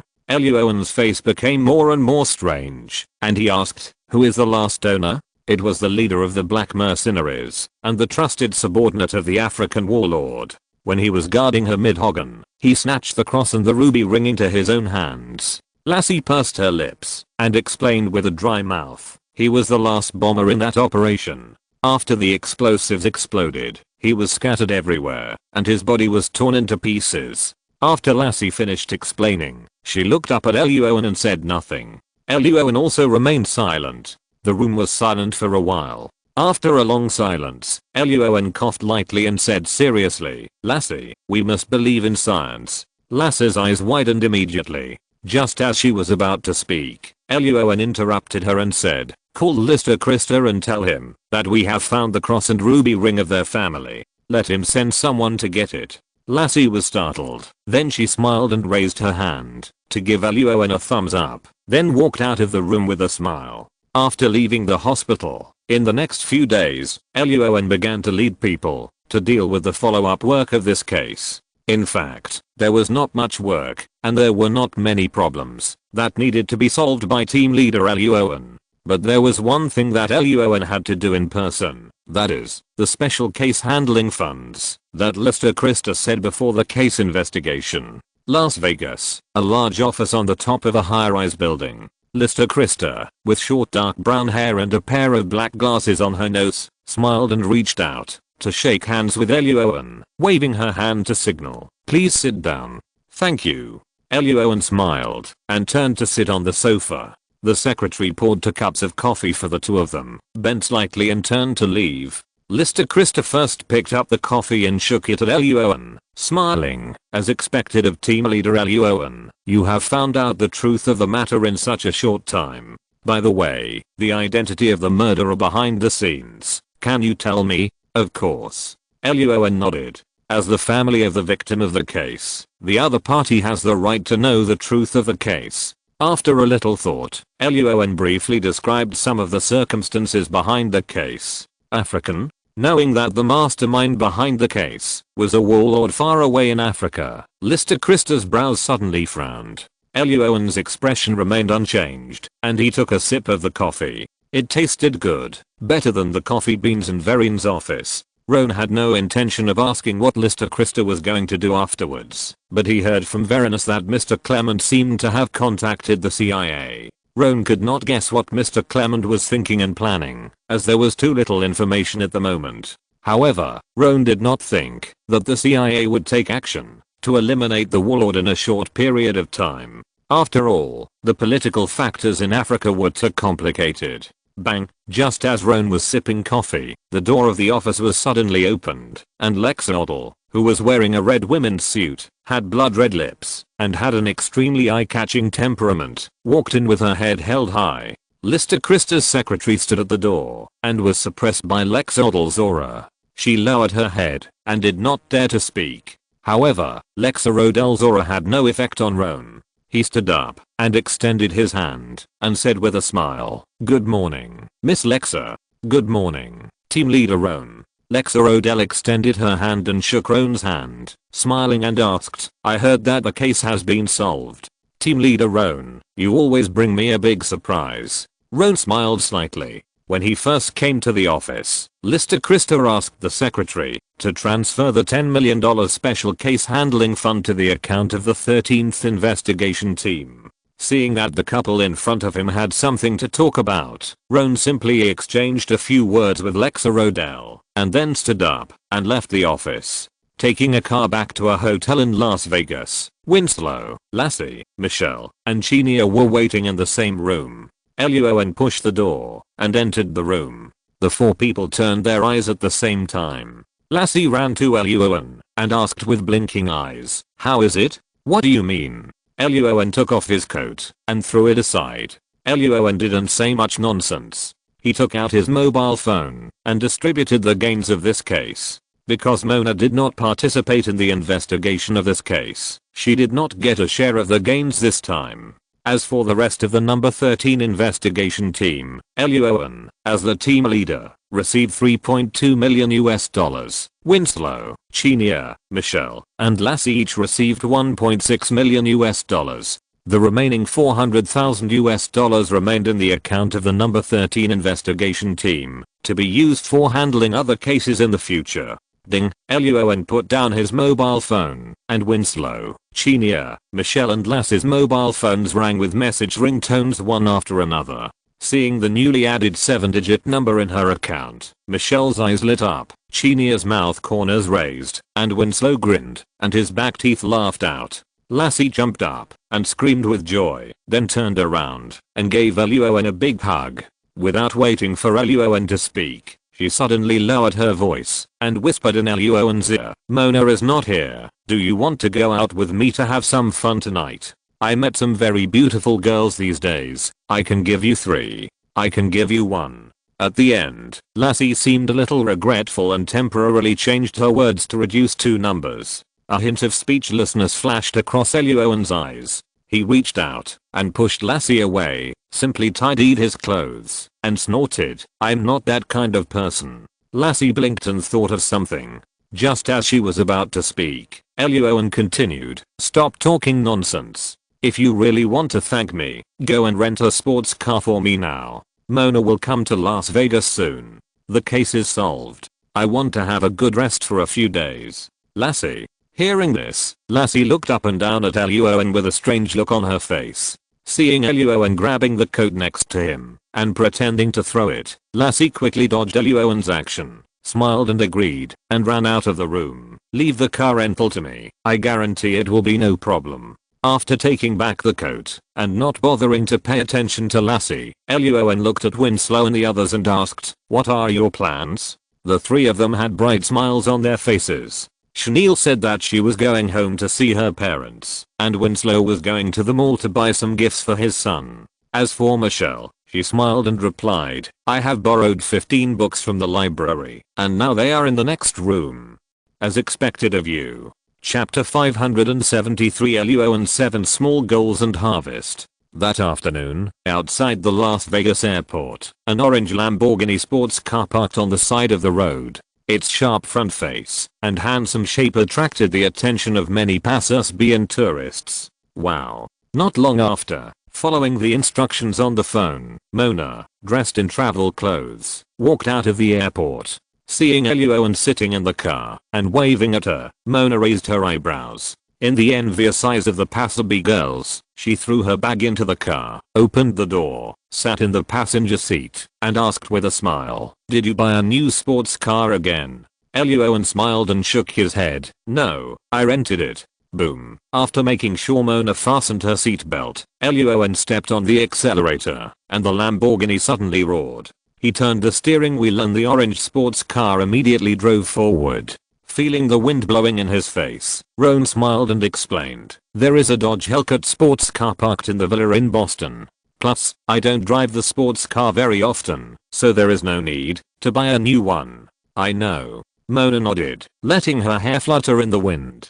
After thinking for a while, she asked, "I feel like you've been saving money recently. Do you have any plans?" Living together for such a long time, Roan already knows Mona's lifestyle in depth. And Mona also knows Roan's strengths and weaknesses and behavioral habits.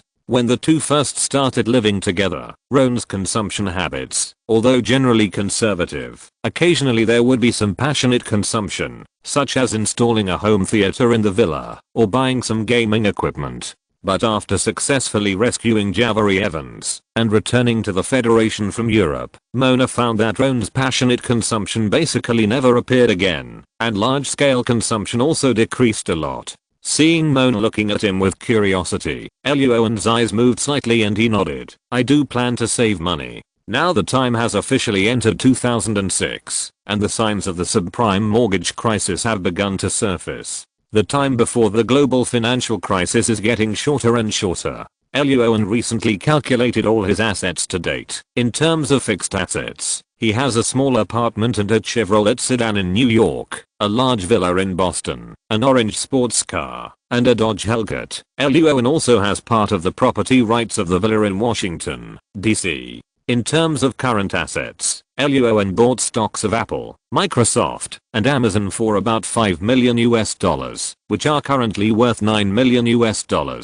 Salaries, bonuses, gains from previous cases, and the extra gains from the case just solved add up to exactly $31.6 million.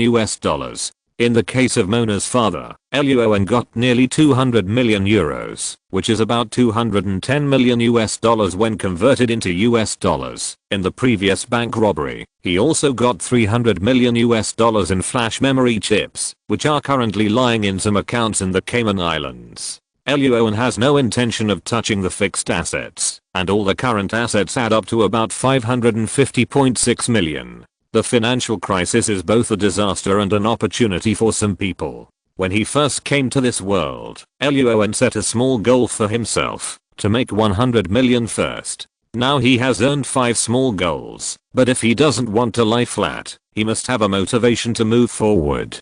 So Luo An set a new plan for himself. Use this financial crisis to increase $500 million by 0.5 times, turning it into 7 small goals. Luo An has kept these things in his heart silently and never told Mona. Seeing that Mona was about to ask more, Roan took the initiative to change the subject. Where's Caroline? What is she doing? Huh? Hearing Roan asking about Caroline's situation, Mona rolled her eyes at him slightly, but still explained. Caroline is packing up and preparing to return to Europe.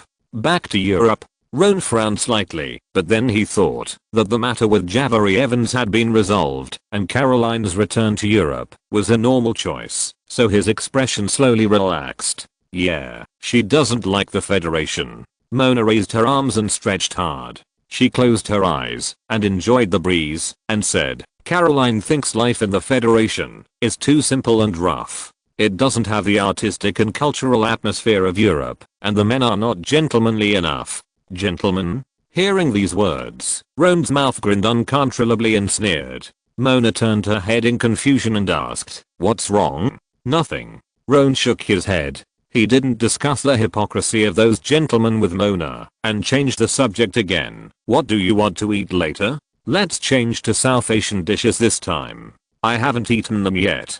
Okay. Roan was about to continue talking when he suddenly found Mona put her hand on his thigh. Roan's expression changed slightly. I'm driving. Don't worry, I know my limits. Mona turned sideways, narrowed her eyes, and slowly drew circles on Roan's thigh with her right hand, and asked softly, you didn't go out to play these days, did you? Roan hadn't rested with Mona since Caroline moved into the villa. Later, Mona was not feeling well, and Roan was busy with a case, and the two hadn't gotten up together for many days. You can ask Lassie if I went out to play. Roan stopped the car at the traffic light, grabbed Mona's increasingly excessive little hand, turned his eyes, and asked with a smile, have you thought about it? Mona licked her lips with her tongue, leaned over to Roan's ear, and whispered a few words. Fouquet. Mona sat back in the passenger seat. The light turned green, and Roan stepped on the accelerator to the bottom, and the orange Lamborghini suddenly roared and rushed forward. The strong push on her back scared Mona. Luo An, what are you doing? What do you think? Luo An turned the steering wheel, and the Lamborghini instantly drove into another road. No one can get off before the sun sets. Many times, plans are not as fast as changes. When Mona left the airport, it was around 2:30 in the afternoon. She had planned to take a simple rest with Luo An and then go out for dinner at 7 or 8 o'clock in the evening. As a result, when she opened her eyes, the sun outside the window was already setting. Looking at the time, it was 1:30 in the afternoon. Mona, who was lying on the bed, was a little dazed for a moment. Time went backwards? What about the time in between? What about the process? At the same time, in the bathroom not far from the big bed, Luo An was holding the wall with his hands, standing under the shower head with his eyes closed, and taking a shower. He had to hold the wall, because Luo An was afraid that he would not be able to stand. Opening the light blue page of the system gave an evaluation of excellent this time, and accumulated 4 treasure chests. Another rough cutscene. 4 treasure chests opened. Stamina potion X1.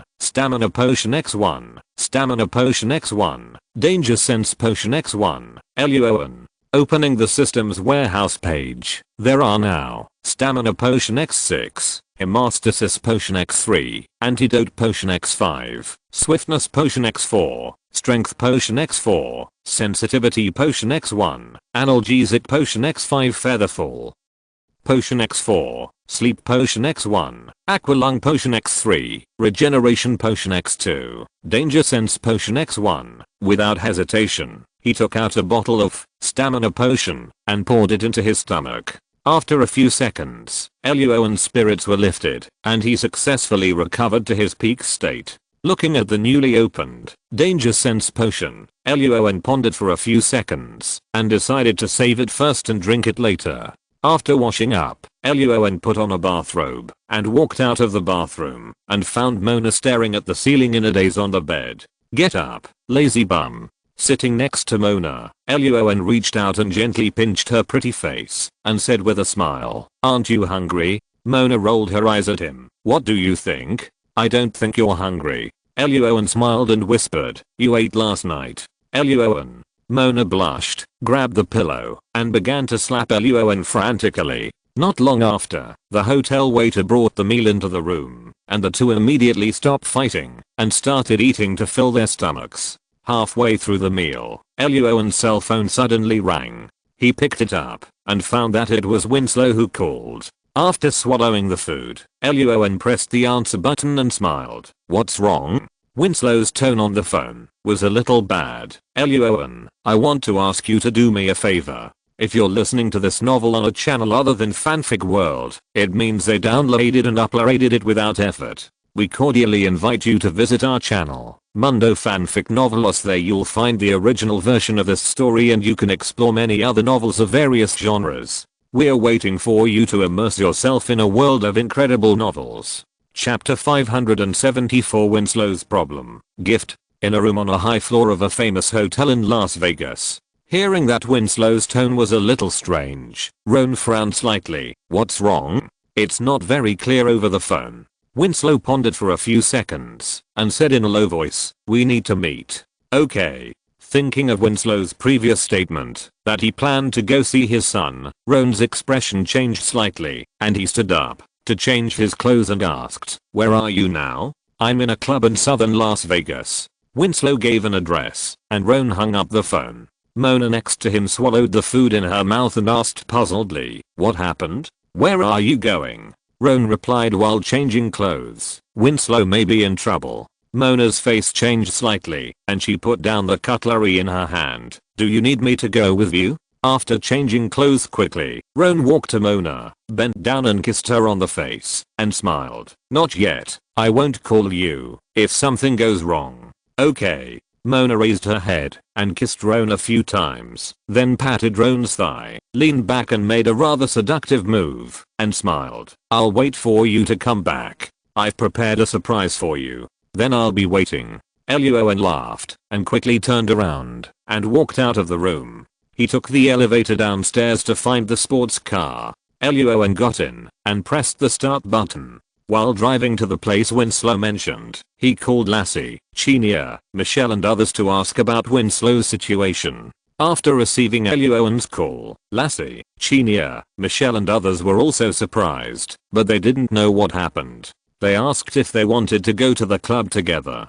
Luo An temporarily rejected the idea of the 3 women. The traffic light flashed. Luo An was about to drive forward when Winslow called him again and said seriously, Luo An, we need to change the location. Hearing this, looking at the club not far away, Luo An narrowed his eyes and thought of something, and asked, where is the location? A bar in Las Vegas. The new location provided by Winslow was not too far from here. Luo An nodded and agreed and hung up the phone again. He started the car and continued to drive to the target location, but this time Luo An's speed was much slower, and the speed was much lower than when he just came out of the hotel. 10 minutes later, Luo An arrived at the bar Winslow mentioned, parked the car, pushed the door and walked in. There were not many people in the bar. Winslow was sitting at the bar drinking alone. When he saw Luo An, he waved his hand and said, here, give me a glass of ice water. After walking into the door of the bar, Luo An, who had turned on emotional perception, had a look on his face, and then his eyebrows slightly raised.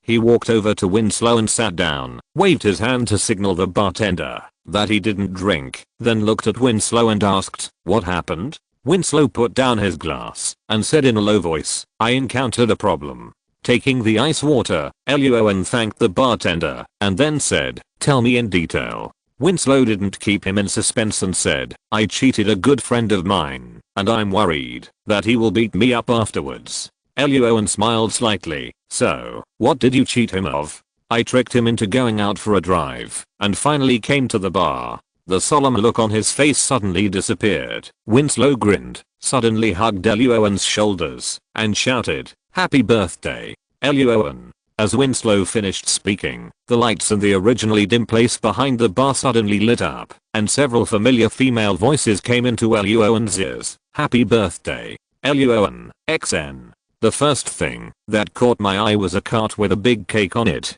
Mona, Chanel, Lassie, and Michelle all appeared and pushed the cake out with smiles on their faces. A look of surprise appeared on Roan's face. Then he punched Winslow's arm and said with a smile, you're right, Winslow, you will definitely get beaten tonight, I promise. Ha ha ha. Everyone present laughed. Winslow took the wine handed over by the bartender, handed a bottle to Roan, and said loudly again, for the sake of the wine, be gentle when you do it later. He took the bottle and clinked it with Winslow and took a sip, then walked up to hug Chanel, Michelle, and Lassie and said with a smile, thank you. Happy birthday, Roan. You're welcome. Chanel and Michelle smiled and hugged Roan. When Lassie hugged Roan, she smiled and asked, Roan, why do I feel that your reaction just now is a bit fake? Did Mona tell you secretly? Mona on the side waved her hands and said, don't blame me, I didn't tell him. If Winslow hadn't sent him out for a stroll, how could I have gotten here in such a short time? I didn't even dare to wear high heels, because I was worried that I couldn't run fast enough. Mona didn't tell me, it just happened so suddenly that I didn't react. Luo An smiled. In fact, as soon as he entered the bar, the emotional perception in his mind discovered several familiar emotional fluctuations and guessed that Mona, Chinia, Lassie, Michelle and others were hiding behind. But Luo An didn't think about the birthday party, and he almost forgot about it. Roan hugged Mona and kissed her lightly on the corner of her mouth, smiling. Thank you, Mona. Happy birthday, dear. Mona smiled and patted Roan's back. They laughed and joked with each other. Roan's eyes suddenly lit up and asked, gift? Gift? What did you prepare for me? Hey, no way. Lassie put down the bottle and smiled. There are actually people who take the initiative to ask for gifts. Roan spread his hands and smiled. In the past, I always paid you wages. This time I finally have the opportunity to take things back from you. Don't you eat snacks on my table every day? Lassie complained casually. Michelle smiled and took out her gift and handed it to Roan first. Thank you. The box was not big. Roan took it and thanked him with a smile, then asked, can I open it? Of course. Michelle nodded and handed over a pair of scissors. Roan cut the ribbon on the box, opened the box, and found a game cartridge inside. Seeing the name on the game cartridge, Roan was surprised. The Legend of Zelda? It's the original Legend of Zelda, sold for $49.99 in 1986. Michelle smiled and said embarrassedly, besides books, the only gifts I can think of are games. After packing the gift, Roan hugged Michelle again and smiled. Thank you very much, I like it very much. The next gift to be unpacked was Chanel's gift. She prepared Yinghang No. 9 tea, which is the best of Ying black tea, and is deeply loved by the Queen of the Commonwealth. The gift prepared by Winslow was a bottle of red wine from the world-renowned winery Cheval Blanc, which was very precious. It's my turn. It's my turn. Roan had just thanked Chanel and Winslow when Lassie couldn't wait to take out the gift she had prepared. Slowly opening the box, Roan took out a beautifully packaged vinyl record. Luo An was a little confused. What is this? This is a collection of records of the Beatles. Lassie put her hands on her hips and said proudly, I spent a lot of effort to get it. Hearing this, Chanel and Winslow's eyes widened instantly, and Michelle also exclaimed in disbelief, the Beatles. In the Western world, the Beatles are well known, and are one of the most influential and legendary music groups in the 20th century. Their music creation and performance have had a profound impact on the Western music industry, and left a strong mark in popular culture. Thank you very much. After carefully putting the record away, Luo An gave Lassie a big hug, patted her back hard, and smiled. The gift is very precious. I like it very much. Gently. Gently. Lassie, who felt that she was almost slapped to vomit blood, rolled her eyes and quickly pushed Luo An away. The two laughed for a while, and Lassie turned her eyes to Mona next to her, and asked with a smile, Mona, you are the only one left, what gift did you prepare? Chapter 575. Half of the surprise. Heading to Wall Street. At the sofa in the bar, seeing Chanel, Winslow, Michelle, and Lassie all looking at her with curiosity, Mona looked at Roan and smiled, saying, my gift is a little special. I didn't bring it in. I put it behind the bar. Hearing this, everyone present was puzzled. Roan asked with a smile, is it heavy? For you, it's definitely not heavy. Mona smiled, stood up and left the sofa, waving her hand to signal everyone to follow. Before Roan could speak, Lassie followed. The two walked to the back of the bar first, and Lassie's eyes widened, and she was stunned. A generous gift crab. What is that? Chanel and Michelle followed closely, their faces a little strange, and Winslow's eyes widened like Lassie. Seeing this scene, Roan became more and more confused. What is it? Lassie swallowed her saliva and answered, something you absolutely love. Looking at Mona, who was standing next to him with her arms folded and smiling quietly, Roan asked, can I go over? Of course. With Mona's permission, Roan left the sofa and walked over slowly. After walking around the bar and arriving at the back, he saw 8 transparent plastic boxes on the left and right sides of the ground, each as high as a person's waist. In a total of 16 boxes, there were a bunch of robots with different shapes, which were exactly the Transformers that the entire Federation knew. The 8 figures on the left were from the Decepticon camp, such as Megatron and Starscream, and the 8 figures on the right were from the Autobot camp, such as Optimus Prime and Bumblebee. The 16 figures were all in fighting postures at this time, and they looked like they were preparing for a big battle. WTF.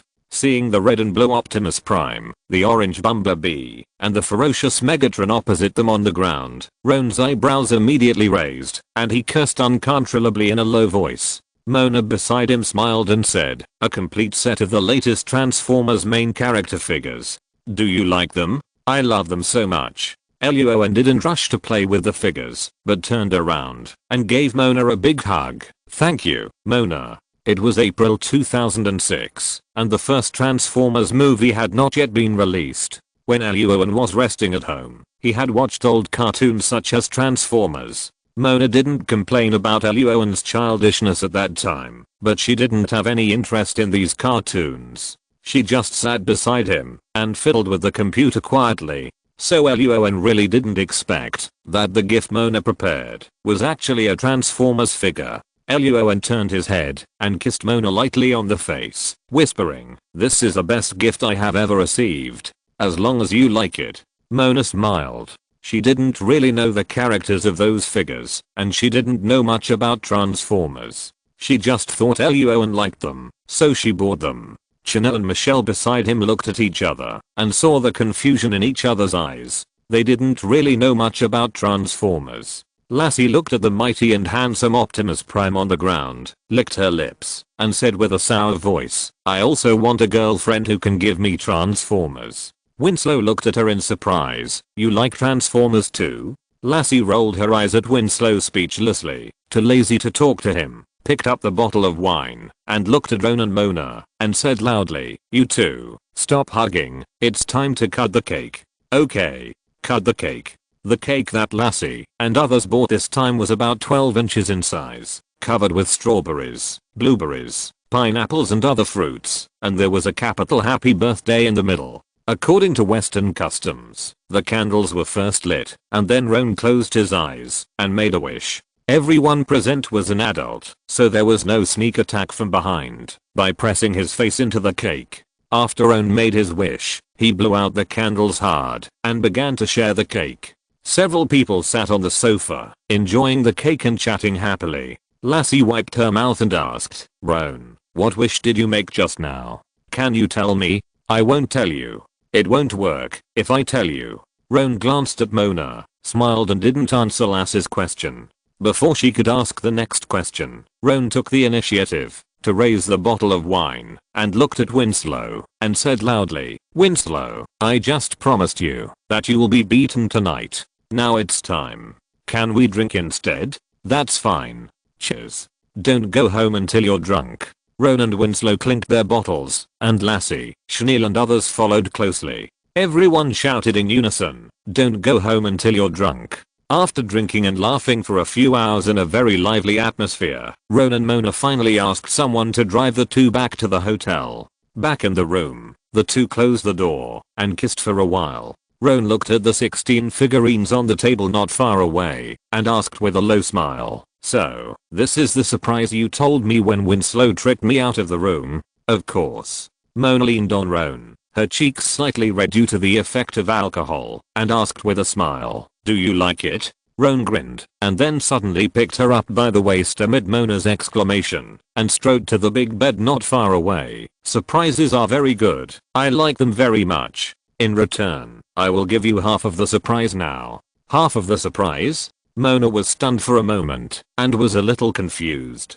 It was not until she was thrown on the bed that she figured out what he meant by his words. But before she could speak, Ron had already started his own actions. "Let's have breakfast tomorrow afternoon." In Las Vegas, Ron and Mona spent a few days of happy and relaxing time. A week later, Winslow, Mona, Chenia, Lassie, and Michelle returned to the FBI Washington headquarters together, and Ron took a temporary leave and went to New York halfway. Wall Street, a place with gold on the left foot and abyss on the right foot. In front of the famous bronze bull at the intersection of Wall Street, Luo An reached out and touched it, pondered for a few seconds, raised the corner of his mouth slightly, and walked into a building not far away. "Hello, Mr. Greenwood." On the 10th floor of the building, in an office, a white man wearing casual short-sleeved shirt and long pants, whose whole style was incompatible with the suits and ties on Wall Street, stood in front of the desk, stretched out his hand to shake hands with Ron, and asked with some confusion, "I don't seem to have done anything that violated federal law.